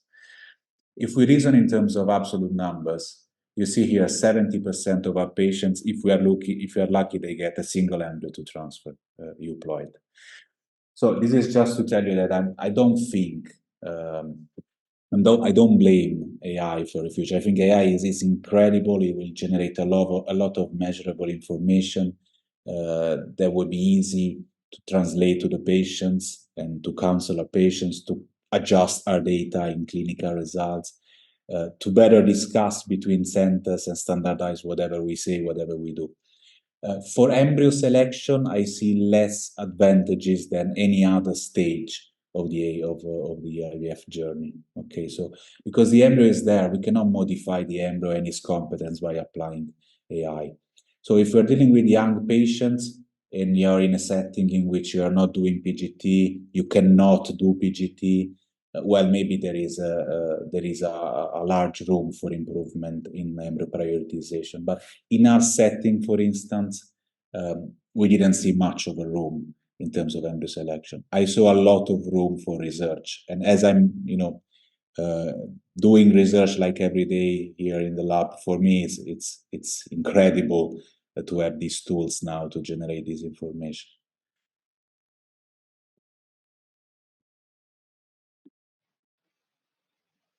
I agree with you, and just as a philosophic conclusion, it's incredible to see that how much work there is only in the lab. But if you consider also what is going on at the moment, considering the endometrium, the uterine pathology, and the microbiome, and whatever, so the quantity of variables is incredibly increasing. From It, one side, it is an incredible opportunity for further improvement in the future because new tools open doors to future improvement. On the other side, we run the risk of having very brainy approach, complicated approach in the IVF for patients because the more is the information we have, probably the more is the number of tests that we have to validate in the clinical practice. So this is something that opened the doors to the Jerome talk, because I think that at the end of the day we will have a nice discussion about this. Yeah, So I I mean, think that you were with us on the working group of the black box review that we published together. So I mean, we know that there's a lot, much more than euploidy and blastocyst development that we should know about the embryos, but that we cannot uh, even think of investigating an issue in endometrium if we cannot provide that we are transferring the best embryo that we have. So now that we know how to work on it, I think that there will be a lot of room for improving our understanding and knowledge of the endometrium. I just came back from Stockholm with my CIG at Escher. We had a whole 2 days talking about microbiome and reproduction. And I think that together with AI, that's the real hot topic at the moment to keep improving in our practice. yes, but it is very difficult to have benchmarks. It's very difficult to have a gold standard of normality. It's very difficult to find the right test without contamination. It's impossible to establish which really has an impact on endometrial microbiome. So this is an intriguing field. A lot of research is required. As usual, it can happen that the movement from uh, research to clinical practice too fast sometimes. But it doesn't mean that it is not worthy to be investigated and where we have Yeah. information about it. And I was very um, attracted by the information about the timing of triggering, because this is something that I have in my clinical practice, that sometimes triggering too early, because nowadays we follow protocols, basically in, I can say younger generation. This is very pronounced to say this is the estradiol, this is the site, so let's trigger. But sometimes having 1 2 additional days of stimulation can make the difference. So my question for you is, do you think that embryo quality is something only related to euploidy, or when we talk about embryo competence and embryo viability variables that implicates cytoplasmic maturity are also there? No, absolutely. I don't think it's only euploidy, because otherwise all euploid blastocysts will implant the same, and that's not the case because we have different morphology, we have different morphokinetics, so the embryos are different. They are not all the same. What's interesting, and Giovanni Coticchio very nicely showed that, is that if we compare embryos day 5, day 6, day 7, or even day 4, let's say very early developing embryos, they show difference as early as the time of pronuclei fading.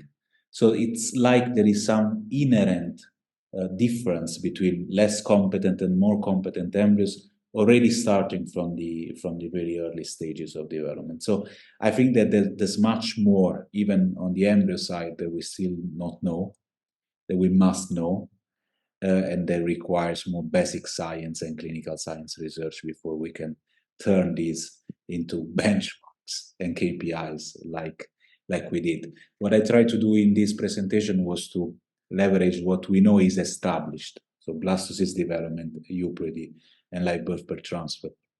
But I'm not saying that in the future there could be other KPIs that we might want to use to understand whether there is an impact on cytoplasmic competence or you name it, you mean in different outcomes that we still don't evaluate. That's good. Perfect. So probably now you can hear me better, I hope, because someone wrote me that the voice was not good before, but the answer is the comprehensive of the question. So thank you, Danilo, for this. And I think that we have to move to the next presentation because we will have further opportunity for discussion later on. So let's go to the next topic, and it's my honor and pleasure to introduce Professor Jérôme Chabot. And introduced him at the beginning of the meeting. So the CV and the bio sketch is been said before. So I invite Jerome to go straight to the topic because it's probably so intriguing and important to address this point, and I'm very confident. I'm very happy because I'm sure we will have nice discussion at the end. So thank you, Jerome. Thanks a lot, Carlo. Thanks a lot, Carlo. I will discuss today about artificial intelligence in the clinical practice. Thanks. So I'll discuss today about AI, data science, machine learning, and big data in outcome measurement. So can you go to the next slide, please? So first of all, we hear a lot everywhere. So in the fertility community, but also in the world, worldwide, about a lot of different terms that we mix together. So artificial intelligence, machine learning, deep learning, data science, generative AI now. And I would like to refresh a bit everyone's memory. So data science is a field that aims at transforming this raw data into intelligible insights. And it is mixed a bit with artificial intelligence, which is a kind of computer science that aims at reproducing the intelligence of humans in making decisions. Within this field, over the past 20, 30 years, there was the eruption of machine learning. Machine learning is trying to give computers the ability to learn from data based on statistical models to produce outcomes, produce predictions. In the last 10 years, you heard a lot about deep learning. So deep learning is a sub-branch of this machine learning topic, which is a set of algorithms aiming at reproducing the architecture of human neurons to analyze and produce text, images, videos. So this is what erupted a lot in the last 10 years, especially thanks to the eruption of big data in terms of images and text, and also of computer capabilities. And now, over the past year and a half, for sure, you have learned about generative AI, ChatGPT, all super assistants that aim at, that is also a sub-branch of deep learning, and that takes in inputs and aims at generating outputs, which are text, images, videos, and long text, and not just statistics, numbers, and classification like we used to. You go to next slide, please. So what does it mean for clinical practice and the fertility journey? Artificial intelligence can be embedded in all the different steps of the fertility journey. So before the treatments can be used to guide and inform the patients. So we can use data input to predict the fertility, predict the outcomes based on ovarian reserve prediction, probability of live birth or pregnancy, prediction of time to pregnancy, or also other metric of success. So for example, the success of an egg freezing cycle longer in the time. During the treatment, algorithms can be used to optimize different steps of the treatment. So there is one that is about the optimization of stimulation. So linked to personalized medicine, adapting your treatment to a specific patient, prediction of the ovarian response, live adjustment of dosage, monitoring of the stimulation, optimization of the trigger, of the time to trigger, identification of risks based on plenty of different factors, and also each step of the process predicting what's going to happen next. Danilo mentioned it also. You can use artificial intelligence for the embryo quality assessment, and he said that there is less room for this. I agree with him to use AI into helping supporting the embryologist to so, for example, predict the ploidy, annotate the morphokinetic parameters to use them later, grading the blastocysts, predict the implantation potential of an embryo, or also different fields of AI which can aim at reconstruct, rebuild the image of the embryo, of the blastocyst, or a set of blastocysts. And then there is a part that is still during the treatment, you can also use it to select semen and oocytes based on morphological assessments qualified by algorithms. And then you have a whole set of algorithms that are going to help and assist the clinician during the treatment, not directly on the outcomes of the treatment, but more on the relationship with the patient. So, for example, assisting in flagging a complex case or markers that may go unnoticed, summarize the patient records from plenty of unstructured and structured data in the EMR, or even taking notes during the consultation and identifying the main characteristics of the patient and the main summary of the consultation. Go to the next slide, please.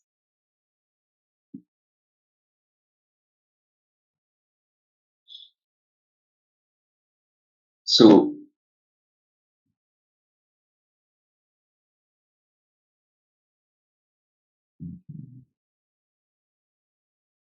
what was great about the three pillars to succeed in artificial intelligence in our field, but also more generally everywhere, is three pillars. So you want to have a use case, something that you want to improve. In our field, what you can improve is plenty of different KPIs, including, for example, the success rates. You also have repetitive tasks that you can automate, and not necessarily standardized protocols that you can try to standardize. So use case, easy to find, easy to try to improve. Then you need a large and varied data set. And this is what is maybe the most difficult thing to find, is to have a very diversified data based on historical cycles, based on historical patient records that you want to put all together to feed an algorithm. And then third thing, and this is why this field is exploding, is you need computation power and an infrastructure that is large enough to be able to process, to train your algorithm, and then to process your data to make live predictions. And you need to understand that the algorithms that we are using now, 15 years ago, they would have required huge capabilities, and they would have cost, running an algorithm that you can now run on your phone would have cost 1 million times more 20 years ago. So there's enormous improvement that is being made on this, and that enables the use of algorithm at the moment. Can you go to the next slide, please? So let's focus a bit on the hormonal treatment optimization. How can artificial intelligence improve the efficacy and the efficiency for the medical staff? So this is an equation that is pretty complex, because you have first a complexity in the patient profiles and in all the parameters that you need to take into account to make a decision, times a diversity of protocols and of options to give a recommendation for treatment. This can lead to potential inconsistencies, inaccuracies, and risks for the patient. So we know that a specific patient is going to go to different practices, is going to can be referred to different simulation protocols and strategies. This is not necessarily bad. Actually, diversity can be very good, but that is a very powerful ground for artificial intelligence to analyze the variety of protocols that have been prescribed to similar patients, and to analyze what could work, what worked less in those prescriptions. And artificial intelligence is going to fill the gaps in the data. So identify where we understand really what data works, and identify complex patterns, similarities between patients and treatments, to continuously learn and automate a process that is very complex. Next slide, please. The other thing to take into account is that, and this goes back to actually the presentations of Carlo and Danilo, that to have an algorithm that works well, you first need to understand what you want to maximize, and what are the metrics that you want to look at. One of the reasons why the protocols may differ from one patient to another is that actually all practices, all practitioners, all patients do not have the same KPIs in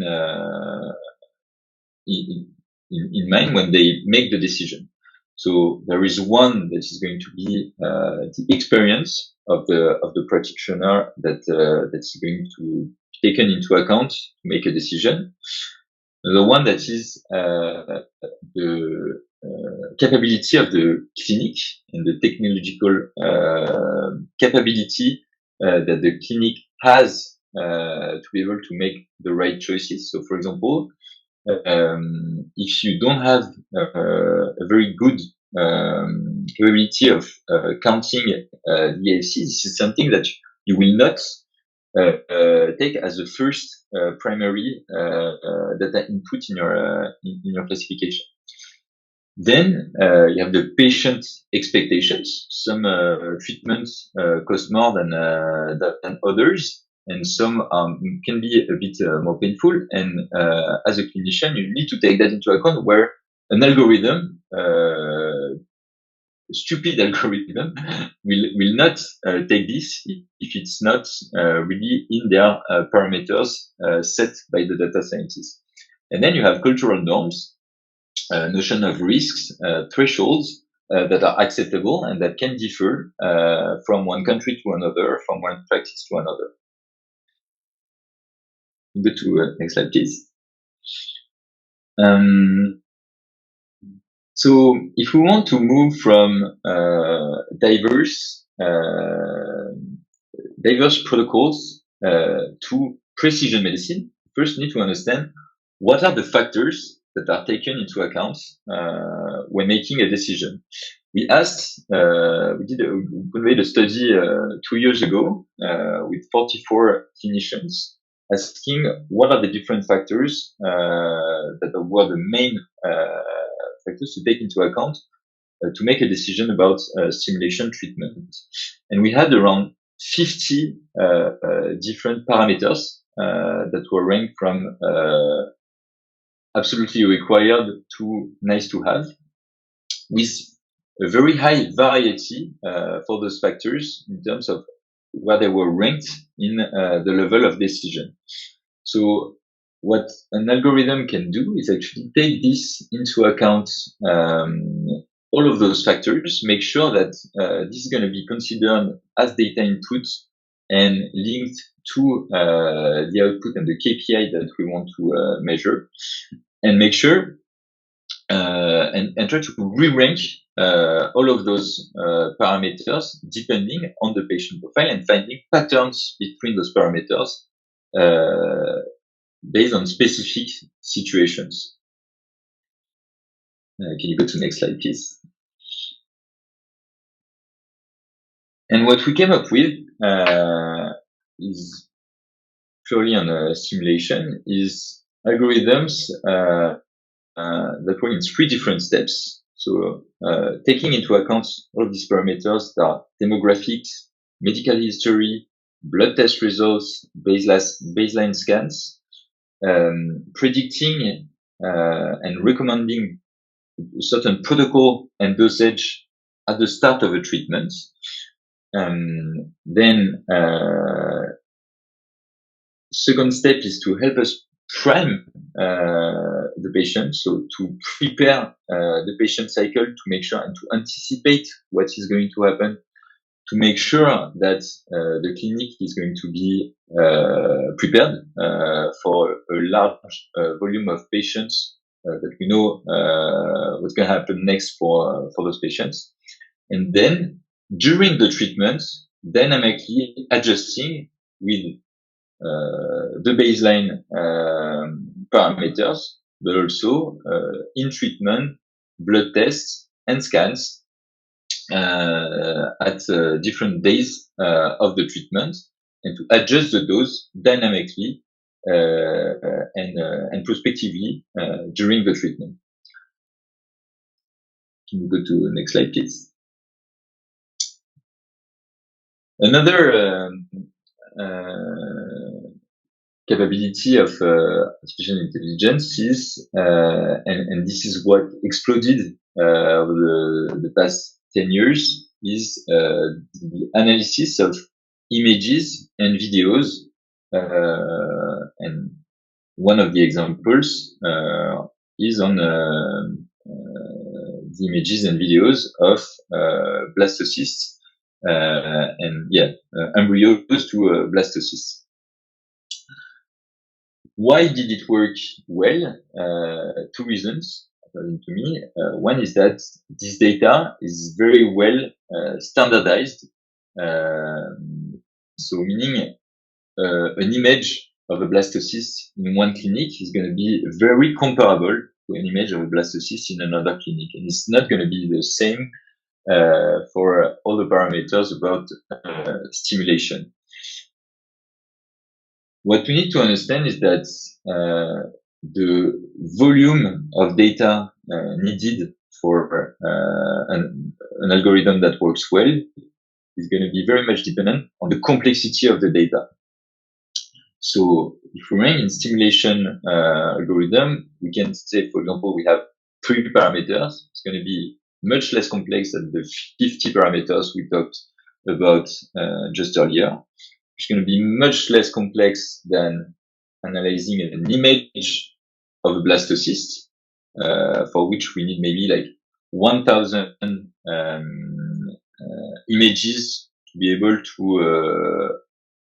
spot and predict the grading of an image, and which is going to be much less complex of the whole cycle of development of an embryo to a blastocyst, with morphokinetic parameters, with also the demographics of the patient and other parameters that are linked to the treatment, for which we're going to need millions of data points to be able to have a good quality algorithm. You go to next slide, please. One thing very important also to take into account is that the more complex an algorithm is going to be, the least explainable is going to become. And we see it more and more. So we saw it with the grading of embryos. We see it now with the arrival of generative AI. It's more and more difficult to understand what is behind an algorithm and why does a certain algorithm predict this or that target. The problem is that without understanding how something works, it's going to be very difficult to trust it and to make sure that you can actually use it in your clinical practice. And this is one of the major drawbacks of the neural networks and now the transformers is that as you don't understand how it works and how to make sure that it works 100% of the time, it's going to be very difficult to use it blindly. So you need to be confident it's either very performant, it works all the time, or you understand what happens behind the scene. And the thing is, there are techniques to explain and to understand why an algorithm works that way or another way, and what led it to predict this or that outcome. The issue is that the more you try to, you have a balance between understanding and performing. The more you will try to understand what happens behind the scene, the more you lose in terms of actual performance of the algorithm. And this is a major trade-off that we need to take to finding the right consensus between understanding everything that happens and having something that works majority of the time or all the time. But understanding what happens during the validation phase is also very important to prevent very heavy mistakes that will happen in clinical practice. And I have an example. During the COVID, there was a publication about a very good algorithm that predicted the outcome of a COVID patient based on lung photos. The thing is, the algorithm was trained on data in which the images you had actually the identification of the outcome of things. So actually, the algorithm did not take the image that could be analyzed, but took the marker of prediction directly in the image. And of course, this cannot be reproducible in the real world. So understanding what led an algorithm to predict this or that can prevent those mistakes before putting the algorithm into clinical practice. You go to the next slide, please. Another thing, and this I used this slide similar 1 year ago, and this is changing really fast. So let me explain. We used to say that you cannot make dumb data intelligence. So that means that if you put garbage data into your algorithm, you're going to have an algorithm that doesn't work, that cannot predict anything. And the main issue about the fertility field and also other healthcare fields is that the EMRs, the EHRs, work on very heterogeneous data from one practice to another and heavily unstructured data. So to have a machine learning algorithm that works very well, you need to feed it good quality, homogeneous, and varied data, which until now we didn't have. So you have a difference between how you input the data between one EMR to the other. You have differences in language. You have a lot of free text or wrongly annotated data. And the good quality of data is, or used to be, much more important than having a very large volume of data to work with. Can you go to the next slide, please? And this is changing and has been changing about the past year and a half. Why? Because, like I said, like in the field, we moved from paper-based records to records that are now heavily unstructured, a lot of free text, but digital, that could be used, and that was very difficult to use in the common practice to merge all the data together to make something out of it from an algorithm. What we want to go to is structured data, homogeneous, and then have interoperable EHRs that can communicate between each other, make sure that we have a very large homogeneous data set that we can work with. Because unstructured data is everywhere in the healthcare industry, and for efficient machine learning computation, it used to be a blocker, and it's very difficult to work from this. The thing is, with the arrival of generative AI, so ChatGPT and its peers, this gives the opportunity to reshuffle the cards.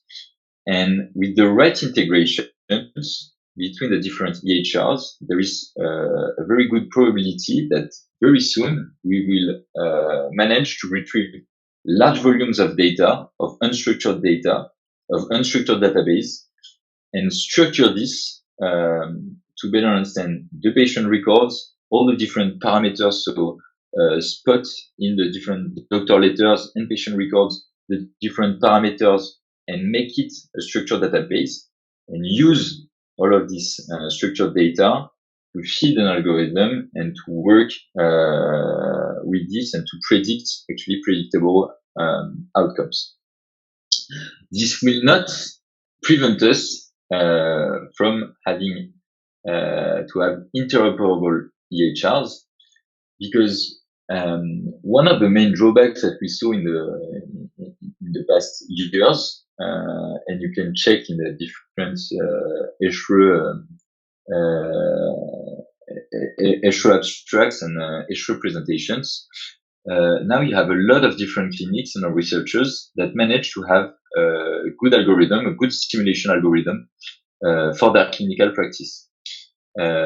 So based on the data that they have or data that they put together with different partners, you have a lot of algorithms that can work well in the clinical practice.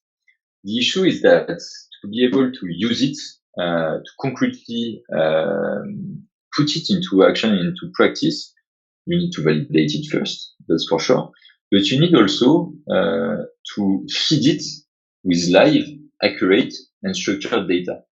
And this is where the major pain point is at the moment, is that if you want to automate your way of thinking and your recommendation based on algorithms, you need to put this algorithm somewhere, and this somewhere is often going to be linked to your EHR.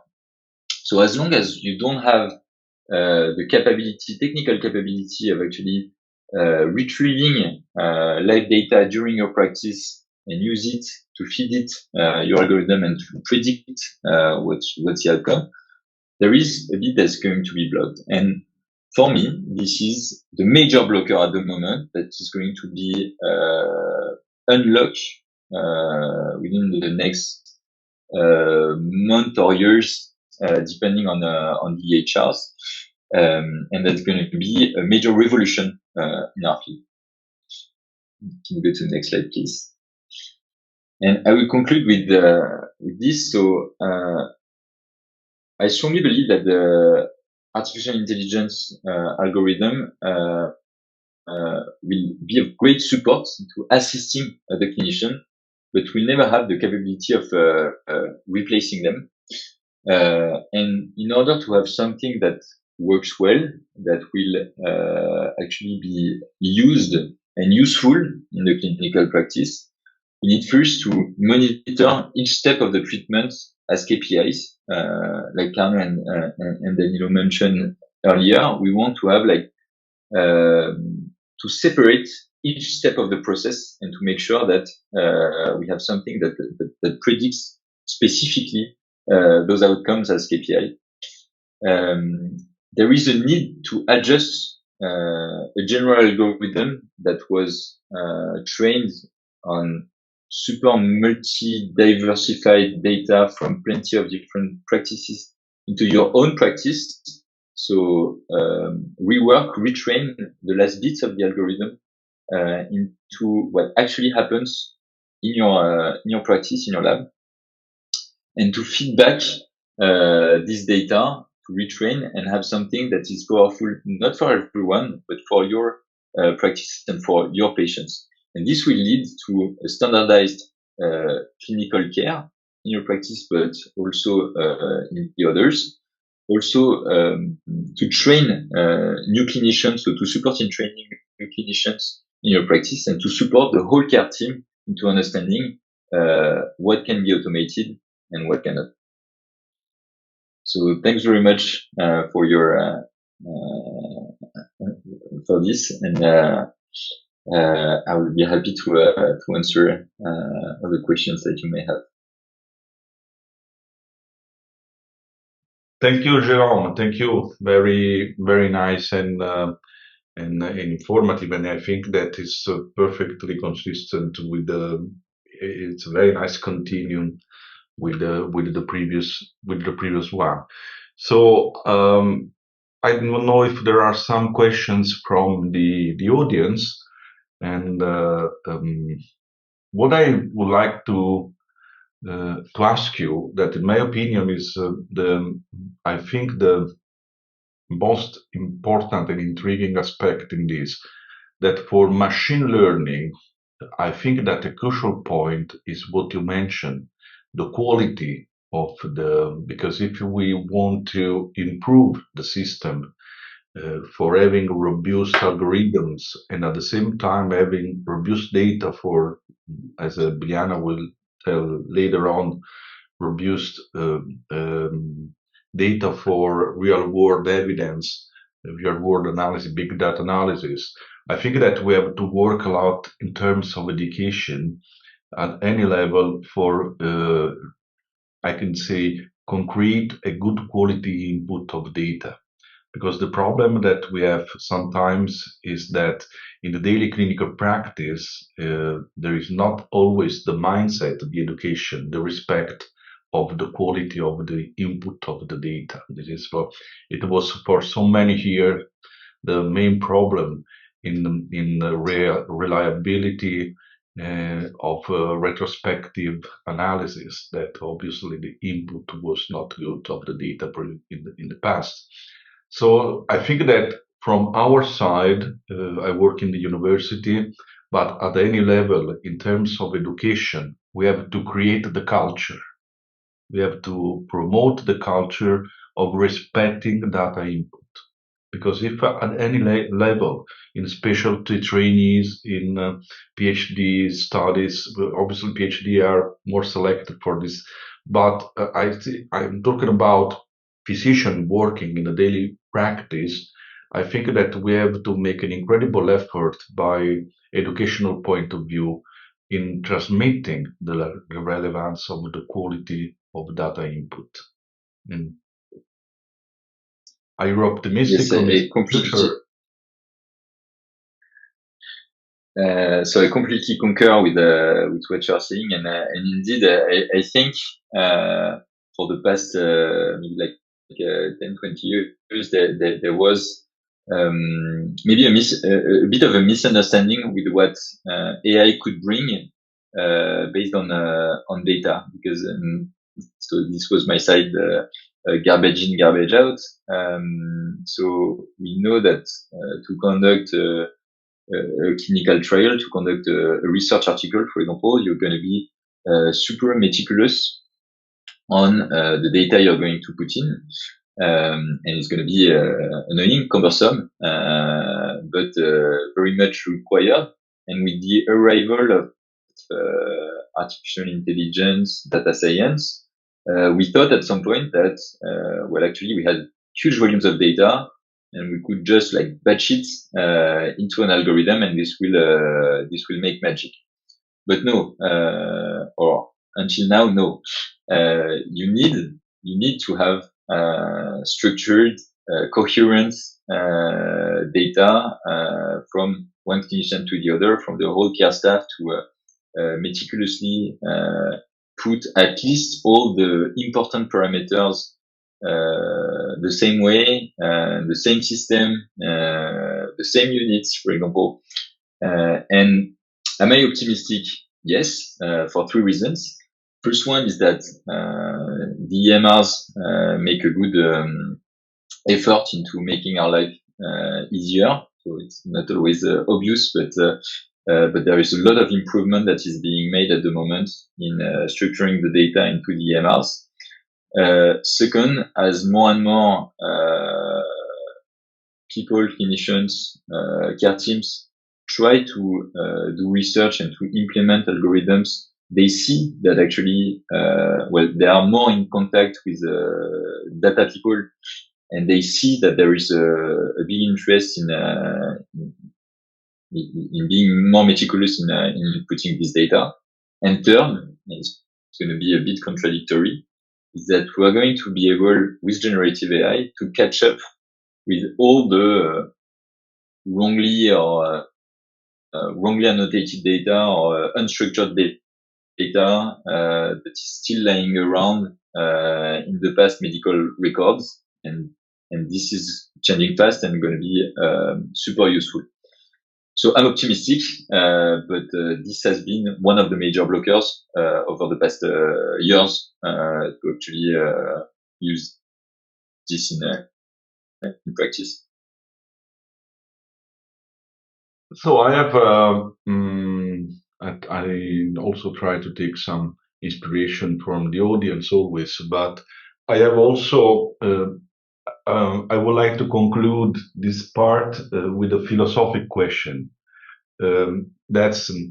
I do believe that the machine learning, the way we are trying to develop algorithms, is very promising in prediction. And I think that increasing predictive model, we can have tools, incredible tools for better matching patients and protocol, for matching procedures with in any single case in a better way. But I'm a little bit more skeptical about the use of algorithms for defining treatments. Let me tell you the reason why. This is something that we discussed in the past, and I probably know your opinion, but I think that it's nice to share this. 10, 15 years ago, 20 years ago, when I'm talking about the doctor point of view, obviously the embryologist view can be a little bit different. But when you had to approach ovarian stimulation, when you had to approach reproductive medicine in general, you have to adapt. You have to think by yourself to know a lot of reproductive endocrinology for managing as a single case as different. Now the profile is changing because we have, I cannot say algorithms, there are algorithms providing this is BMI, this is the anti-Mullerian hormone, this is the follicle count, this is the starting dose. And so we are running the risk of creating a new generation of physicians that will just apply algorithms and procedures according suggestion of artificial intelligence. This can probably protect patients from, I can say, procedures that are not totally correct. But on the other side runs the risk of creating generation of doctors where probably everything will be automatic, everything will be standardized, everything. And so the geometry of neurons can change probably even in the approach of clinical cases. So how do you think that we will find in the future a compromise between the capability of doctors of having reasons for any single case and understanding what they are doing and the risk of creating in 30, 40, 50 years generation of doctors just applying procedures in a sort of passive way? No, you're completely right. First, I think that at some point, if what you're describing happens, if we have doctors that actually take the output of an algorithm and just use it all the time and have no say in the treatment anymore. Well, actually, they're not doctors anymore, and I don't see this future happening. I don't see it as a big risk. What I think is that the AI algorithms will be very performant in some specific recommendations. So for standardizing some routine protocols, from identifying risk factors, identifying certain specific cases, patients for which there is a need for much more thinking about the decision, and that the clinician will always be there first to have their critical spirit about what has been brought up by artificial intelligence, and especially working on the real complex cases that are going to be difficult to automate. So I see the risk of what you're describing everywhere in the society, but applied to medicine and doctors and care very much less, especially in reproductive medicine. It's going to be an assistance, support, but not a replacement, and not 100% of cases, and not on the difficult cases. Yeah.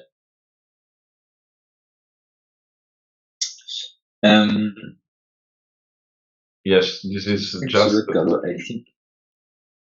I think that probably now we have to move because we are a little bit late, but we will leave at the end of the meeting. Probably we can have a comprehensive picture of all the aspects, and probably time for new questions and discussion.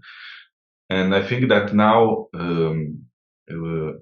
we can move to the last presentation. And now we have been talking about the possibility of applying new tools, artificial intelligence, and in predictive modeling in the clinical practice. Now we move in another intriguing topic, which is related to science, but science in the clinical practice. So we are coming from the era of randomized controlled trial, from the classical models of evidence-based medicine. But in the last years, we have clearly understood the relevance of big data analysis and real-world analysis. So we need information from science that are representative of real world, representative of our real daily practice. So it is my honor and pleasure to introduce my friend Biljana Popovic-Todorovic. And Biljana is a medical specialist in endocrinology and diabetes. She works as endocrinologist and andrologist in the Department of Endocrinology of the University Hospitals in UN, Belgium, and as assistant professor at the Department of Chronic Disease and Metabolism of the Faculty of Medicine, UN, Belgium. And as a clinical scientist, she gave incredible contributes in the area, in different area, clinical and research, including andrology, reproductive andrology, endocrinology, male infertility, and steroid hormone measurement. Biljana holds the clinical andrology certificate from European Academy of Andrology, and she's a member of the Guideline Committee and Male Health Awareness Committee of the European Academy of Andrology and working group leader in Cost Action Andronet. She's associate editor for the Journal of Sexual Medicine. Also relevant was a rule in the definition of Aphrodite criteria for male infertility. So, Biljana, I have to stop with your CV. It's too much. So the pod is yours, and thank you so much for your contribute. Thank you, Carlo, for this kind introduction, and I would like to thank the organizer for this invitation. First of all, it's not easy to speak the last after all these great speakers, but actually this is the continuation of the webinar. And actually, Carlo, you gave me a nice introduction because in your lecture you talked about change, you talked about classification, you talked about efficacy, and you talked about science. And I'm going to touch upon all of these in my presentation, and I will try to answer the question, what does big data mean for clinical practice?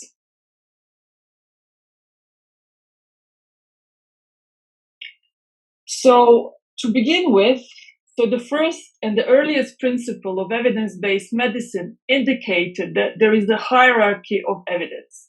In other words, not all the evidence is the same. So randomized controlled trials and their byproduct, the meta-analysis, definitely sit at the top of this pyramid, serving as a tool to identify the best available diagnostic, interventional, or therapeutic options for specific sets of conditions and patients. And as Carlo has just said, change is happening there as well. So although the RCTs are the golden standard in research because they're presumed to be the ideal source for data on the effects of treatment, and this randomization in large, well-designed trials takes away the confounding and distributes known and unknown factors among control and intervention groups. But it's fair to say that there are limitations of randomized controlled trials. So although they have strong internal validity, they often lack external validity. What does it mean? They are applied to a very specific, a very narrow range of patients, and we'll come to that in a minute. They do not have sometimes sufficient study periods or population sizes to assess the duration of treatment. And we all know how much it costs to conduct RCT. And the high costs and the time constraints can lead to reliance on surrogate markers that may not correlate well with the outcome of interest. And what more to say than the number of oocytes that we see in many of the studies published in our field when the studies are underpowered to study clinical pregnancy rates or live birth rates or cumulative live birth rates, which we have heard a lot today about. So as I said, they are the golden standard, but we have only good prognosis patients. So if you think about an RCT, it's going to be patients younger than 39 years with normal BMI, with normal, in our field again, in normal ovarian reserve, etc., etc. We're going to exclude endometriosis. We're going to exclude PCOS. We're going to exclude poor prognosis in older patients. As we said, they're time restricted, they're costly, and the primary outcome, hence not always clinically relevant and underpowered for the secondary outcomes. And do the data, RCT data, allow optimal treatment in real life? This is a very elegant exercise by an Israeli group where they looked at consecutive 265 patients and tried to see whether they matched the 9 clinical trials which were conducted at their center. And only 37% of patients met the consensus inclusion criteria as defined by the 9 clinical trials. So it's a very, very small proportion. I mean, maybe it's an overstatement to say it's a very small proportion, but it's just a proportion of patients. It's less than half of the patients in this case which could have participated in the trial. So the real life patients are different than what we see in RCTs. And this is an issue which is not often discussed, but it has to be mentioned, called the integrity of randomized controlled trials. And I'm happy Jerome used the expression, and I was not the first one, when he said garbage in, garbage out, meaning the meta-analysis and the systemic reviews. There are ways of checking the data integrity in RCT, and it can be done in 3 domains. So in general assessment, analysis with summary data, and individual participant data check. And actually, there was a beautiful set of articles published in Fertility and Sterility a few years ago. And this is one of the articles just to show the graph on the side, the flow chart on the side, just to show the complexity of checking for the integrity of the randomized controlled trials, because very often we have meta-analysis which just are including the RCTs without taking into account many other aspects of their quality. So let's come to the big data. This is the real world evidence or the real world data coming from real patients. They're used in everyday settings, and the big data refers to large pools of data, routinely collected by health services, by registries, and I will show one of the biggest registries in the field of reproductive medicine. And actually, what the big data reflects is how the intervention can work in the field. But what are the limitations of the big data? First of all, this is routinely collected data. So these collections have not been designed for research. Hence, you have data in heterogeneous formats with a number of inconsistencies. You can have, as I'm citing the very beautiful paper of Venettis, also published in the FLS in 2020, a lot of information nodes, because the statistical power of such huge data sets is big, it can detect some spurious and clinically insignificant signals. We have to keep in mind that these data are observational. They're missing, we can have, of course, missing information, and we'll see that later in the 2 examples I will talk about. And of course, you can have many confounders. There are statistical methods to reduce confounding, and one of them, which is used the most, is the propensity score matching. This is to eliminate the confounders in analyzing such big data, but even that is not a perfect method. So, if we say that RCTs are a golden standard, because by randomization we include the bias, and the RCTs are performed in very controlled settings, so they don't apply to the general population, and are costly and time consuming on one hand, what we have on the other hand is the real world evidence, which includes heterogeneous populations, observational data, but gives you insight on the RCT outcomes. What is very important to say is, and to underline, that RCTs and the real world evidence, hence big data, are complementary. So what about this big data, real world data in clinical practice? And I'm going to talk about the Poseidon criteria, the concept of low prognosis, the treatment modalities, and the big data. And you've seen this slide many times, and I'm happy I asked Carlo the question in the beginning because he elaborated so beautifully on the Poseidon concept. And what is very interesting is that the first time poor responders were mentioned was back in 1983, published by Garcia. So 41 years of dealing with poor responders, and we are still working on classifications. So there is your change, Carlo, and there is your classification, and maybe we can talk about the efficacy later. But we all know that the Bologna criteria took into account only age and ovarian reserve.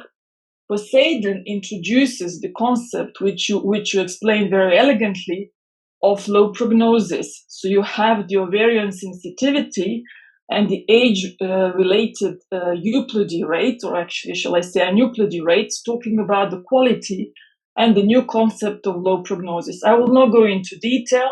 You have seen this slide, too quick. You have seen this slide many, many times. Basically, you have groups 1 and 3, patients younger than 35, 2 and 4, older than 35.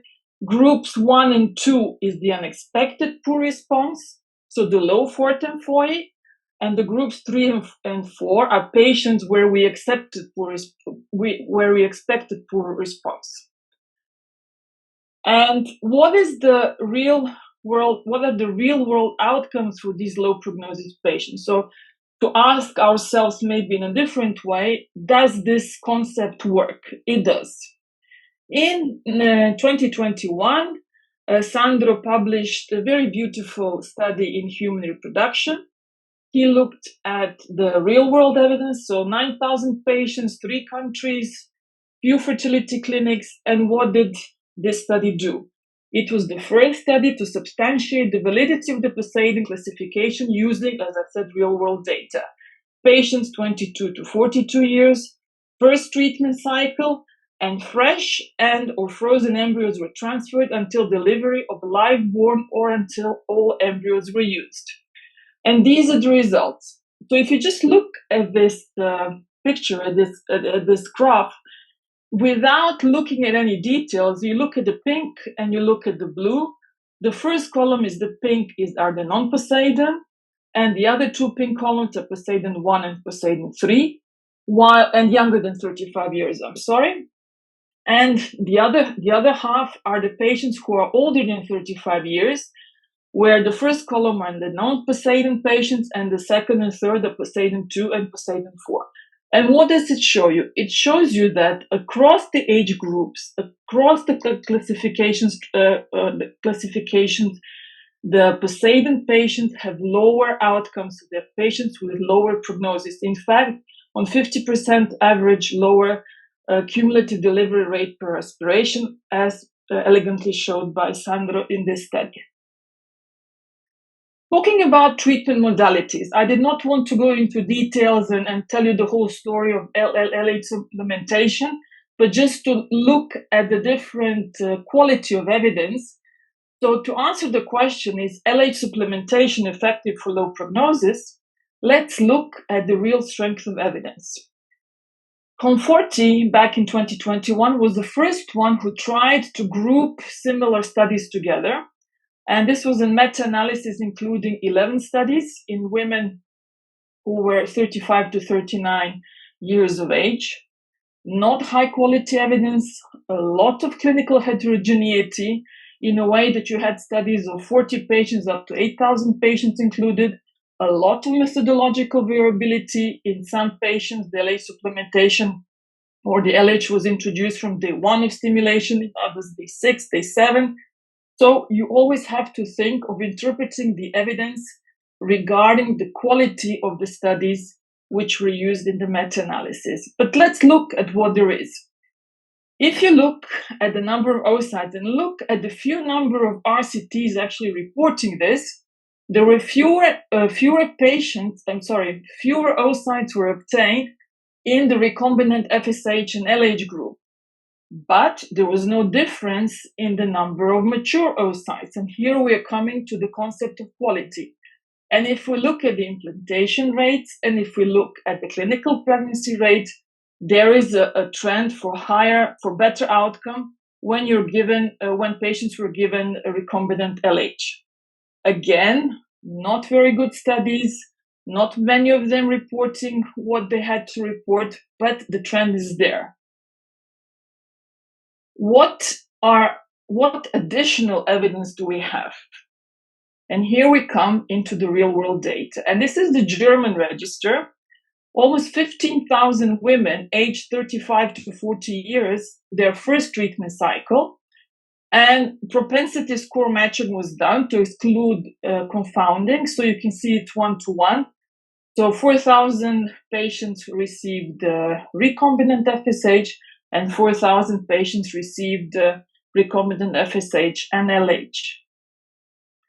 And let's look at the outcome. If you look at the number of oocytes retrieved, the mean number of oocytes retrieved, that number was lower in the patients who had the recombinant FSH and LH.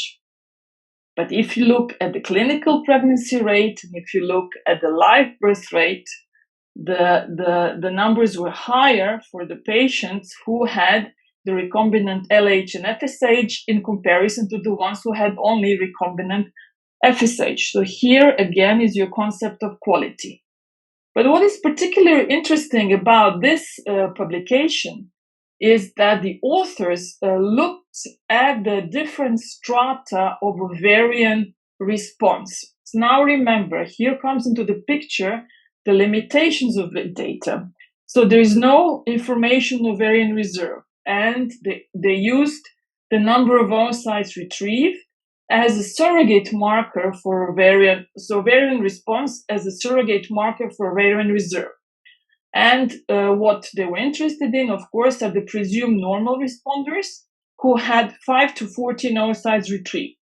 Just as an interesting fact, if you look at the patient who had 0 to 4 oocytes retrieved, so these are poor responders, you can see that more patients were given recombinant FSH and LH. So this is your first clinical reflex, let's say. When you suspect there is a poor response, you're going to give, in this case, the recombinant LH in addition to recombinant FSH.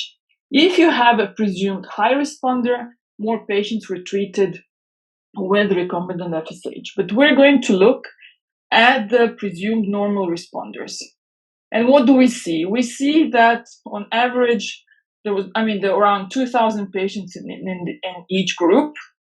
And what is interesting is that there were more oocytes. There is a 4.6 absolute difference in the favor of patients who were treated with recombinant FSH and recombinant LH in comparison to only FSH.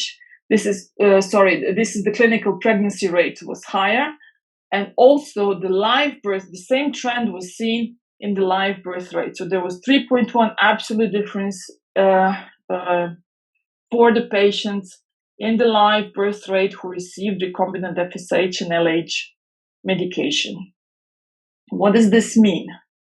What this shows for the very first time is that the recombinant FSH and recombinant LH, when given to AMA, advanced maternal age normal responders, showed 16% relative greater chance of clinical pregnancy and live birth versus the recombinant FSH monotherapy. So it can be hypothesized that this treatment, the recombinant FSH and LH, may help to overcome the impact of aging and LH deficiency on oocyte quality. Of course, this is another huge discussion, but these are the interesting results of this big German registry study. And lastly, but not leastly, if you want to answer the question, is the choice of gonadotropin important? Here we come to I think one of the largest studies published, the registry studies published in the field of reproductive medicine, the French study. So the SNDS database, which covers 99% of the French population, the data was collected for reimbursement purposes. These are the women who underwent ovarian stimulation leading to OPU in a 5-year period. And the real world evidence were the outcomes for the live birth rate and cumulative live birth rate with regards to the gonadotropin product. So what is just, my apologies, just to illustrate how many cycles were included, 245,000 cycles, more than 150,000 women. So huge data set. And these are the results. First of all, if you look at the study cohorts based on the type of gonadotropin, and the pink column are the recombinant FSH originators, so alpha and beta. The turquoise is the recombinant FSH alpha originator. The green one are the biosimilars, and the purple are the urinary. So what you see without looking at the numbers are the 2/3 of the prescribed gonadotropins are recombinant. So this is the first decision on treatment taken by the doctors in France. To most of the patients, they give the recombinant FSH. These patients had comparable demographic and treatment characteristics, so there was no difference in the mean age of the patients. If you look at the cumulative gonadotropin dose, the highest doses, so the most ampules were given in the urinaries, and you will see it in a second why. If you look at the treatment type by age, so going from younger to older patients, you can see that the first impulse in younger patients is to give the recombinants, and then as the women age, more patients are given urinaries. In this case, this is the LH activity. So this is not the LH, this is the LH activities. And what do the results show? That if you look at the biosimilars with regards to the recombinant FSH alpha originator, there is 19% less live birth rate, so less odds for pregnancy, for live birth rate with biosimilars compared to alpha recombinant FSH alpha originator, and the same is seen when you look at the cumulative live birth rate, so 14% less odds for cumulative live birth rate. The same is seen with urinaries, 7% relatively lower live birth rate compared to the recombinant FSH alpha originator, and 11% lower cumulative live birth rate for the urinaries. What is also interesting for me as a clinician is that to see that this effect is maintained regardless of age or the strategy. So you can see that in the younger patients and in the older patients, the effect is the same. And again, as we discussed, that the most of the older patient population receives more urinaries, this was also seen in the older patients. So you have poor outcome even in this group of patients.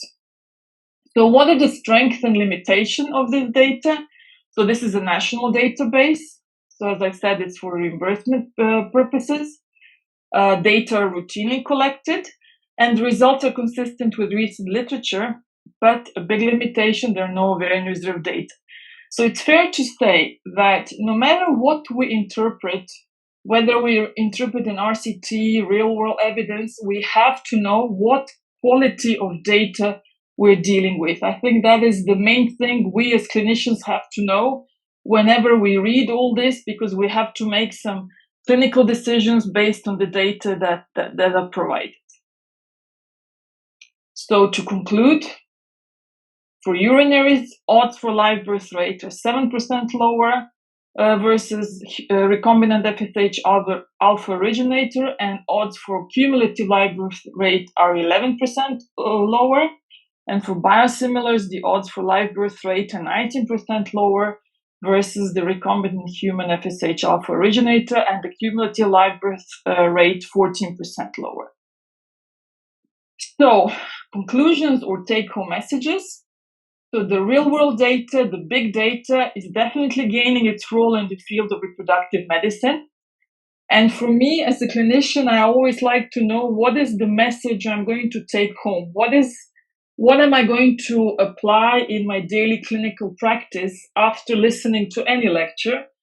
And in fact, the big data suggests that in women with normal ovarian reserve, the recombinant FSH and recombinant LH shows positive trends in clinical pregnancy and live birth rates. And the big data suggests that the folate alpha is associated with higher live birth rate and cumulative live birth rate when compared to biosimilars and urinary gonadotropins. Thank you very much for your attention. So thank you, Biljana, for this nice presentation. You consider so many intriguing topics, and so I think that there is the possibility of a lot of reflections and considerations. And first of all, I would like to know your opinion about something that can probably merge many things that we have focused on today. So let's have a look to what happened with ovarian stimulation in the last years. So I started this meeting to say how much is relevant is cumulative live birth rate as endpoint for understanding if something works. And this is true. But on the other side, we have to be realistic because live birth rate is, first of all, very far from the moment of ovarian stimulation. There are 9 months in the middle. The second is it is not reported in the vast majority of trials. So we run the risk of losing relevant information. Let me give you an example. There was a very nice meta-analysis that had been published about recombinant FSH compared with recombinant FSH and recombinant LH by Mothar, if I remember well, and even more than 8,000 cycles that have been analyzed in this meta-analysis, including probably more than 30 randomized controlled trials. At the end of the day, they concluded that in terms of live birth rate, there is no sufficient evidence to prove that recombinant LH increases. But let me tell you, the meta-analysis included 8,000 cycles. The live birth rate was reported only for 500. And so it was not possible to propose conclusions. But what the conclusion was, there is no evidence. There is not sufficient evidence, but a lot of readers can understand that there is evidence that it doesn't work, which is totally different. But the focus is this. If you take the same meta-analysis and you analyze the clinical pregnancy rate, you see that there is a significant increase with recombinant LH. But why? Because more than 1,500 patients per group were analyzed. So just increasing the sample size with a more reliable endpoint, some information was there. So we run the risk that waiting for Godot, for the ideal endpoint, we lose relevant information deriving from different endpoints. Do you think, first, that ongoing pregnancy rate can be a reliable endpoint for testing gonadotropins? Because this is very close in terms of time to ovarian stimulation. This is so very representative, probably even of the lab work and of the ovarian stimulation. And if patients overcome 10, 12 weeks of gestation, the rate of abortion or childbirth is less than 2%. So sometimes to be very restricted mind to look for the ideal endpoint, we lose a lot of information. But so, I completely agree with you. We all know how difficult it is to perform such a study. And as we all know, all these meta-analyses and including huge numbers, then you have to have really high quality studies included to be able to make really clear clinical recommendations. And we all know, I mean, both you and I have been in this for a long time, that the quality of the studies is not always optimal. So, and not everybody reads behind the lines. So there is a lot of room for misinterpretation. I agree with you. The ongoing pregnancy rate could overcome this. Of course, there's going to be a discussion, for and against. But I think this is a good enough good enough marker for what we're interested in the ovarian stimulation for sure. And do you think that propensity score is a robust method for matching case and controls in retrospective analysis, or probably sometimes because it's not always so easy to adapt the score to low quality studies? Well, if you want me to be very honest with you, when I did my PhD 20 years ago, I did all my statistics by myself. So the change is huge in the time when I did statistics and now. And I read there is a lot of also publications now seriously about the propensity score matching, which is not a perfect marker. But I think this is the best there is at the moment to account for the confounding. But again, this is huge data, and something is going to be lost in the translation due to the huge data. But we have to use what we have to the best of our abilities. And actually, this data gives you such numbers that cannot be shown by any RCT whatsoever. But again, you have to interpret all the evidence with a lot of knowledge. So you can't just read and say this works, this doesn't work. You have to know what is behind the scenes. And yes, I think the older I get, the more it's relevant, because you have a lot of very bombastic studies, blah, blah, blah. But when you read it, you see from the beginning what is wrong with them and what isn't. I mean, to also the quality. Nikos and I published a very nice review in Human Reproduction a few years back, because you have all this Optimist trial and 150 to all the poor responders, which is wrong, because not all poor responders are the same. So you have to read carefully. You have to read their cryopreservation methods. I mean, lots and lots. I mean, let's say the truth is in the detail. Yes, and I totally agree with you. So probably matching all together, Jérôme is also here, matching probably with this very elegant statistical method and with a very well-structured collection in prospective way of data and retrospective analysis with the tools of big data analysis probably will be the future, and even more representative for real world. Because as Biliana stressed, sometimes the limit of randomized control trials is that they clean everything, they manage confounders, but they are dedicated to an ideal population that we don't see in our clinical practice. No, for sure not. And I think, and I would like to also conclude with Jerome's opinion about this and conclusion of the meeting. I only have another question from the audience to manage. And yes, in one of the aim of Poseidon at the beginning was not only classify or stratify for better matching patients and protocols, but also personalize. In fact, the acronym is personalized ovarian approach for patients in order to match patients and protocol. And a reliable endpoint for clinical practice was to calculate the number of eggs required for any single patient to have a given probability of having at least one euploid blastocyst.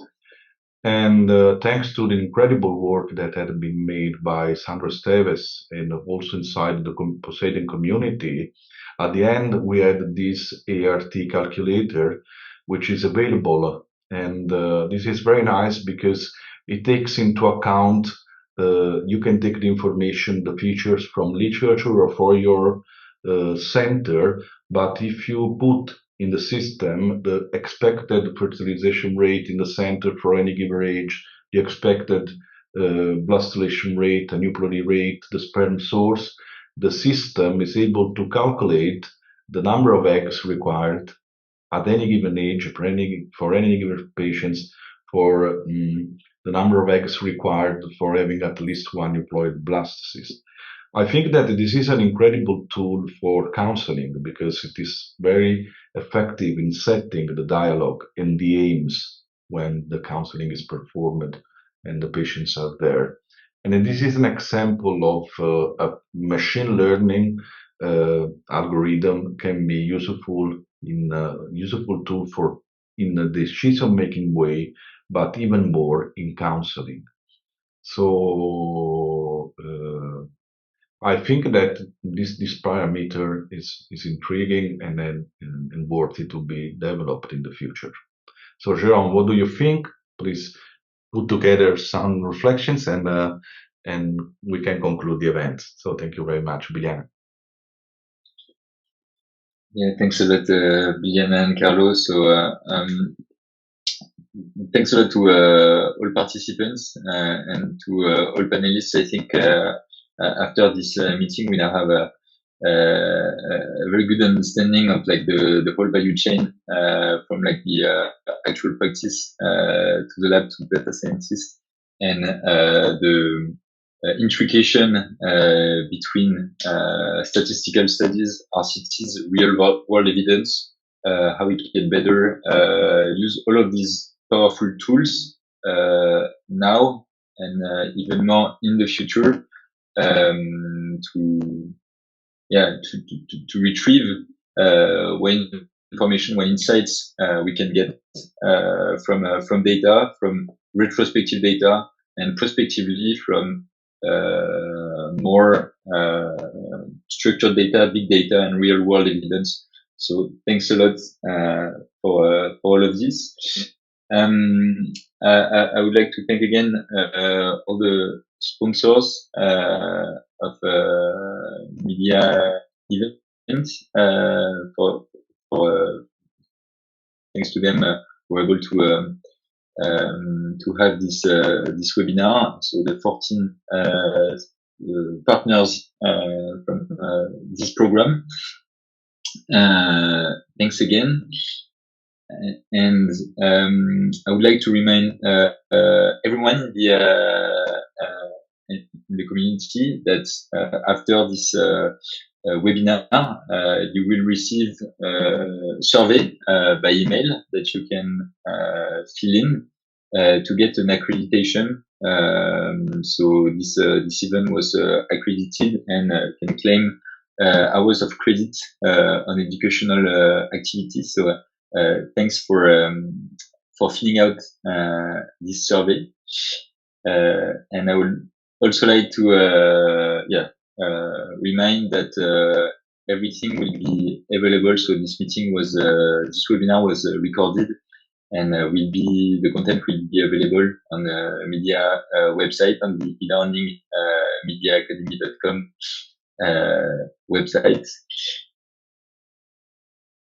And to remind you also that there is an upcoming event on the 27th of September, paneled by Livio Casarini and Antonio Lamarca on gonadotropin independent follicular genesis. So you can register already to attend this event in September. So many thanks to everyone again, to all the panelists and all the participants of this webinar, and keep posted for upcoming media content. Many thanks to everyone. Jerome, and I join you in thanking. I would like to thank to all the participants. I see a lot of people connecting despite so many time. And a special thank to media, a special thank to Chloe, Xilinas, Alessandro Petto, all the staff, all the people that gave an incredible contribution in the realization of this meeting. And I thank all the speakers, Danilo, Biljana, Jerome, and I think that we had a very informative and important event. So I do hope to meet you in the next future in presence for other intriguing and nice scientific contests. So have a nice day.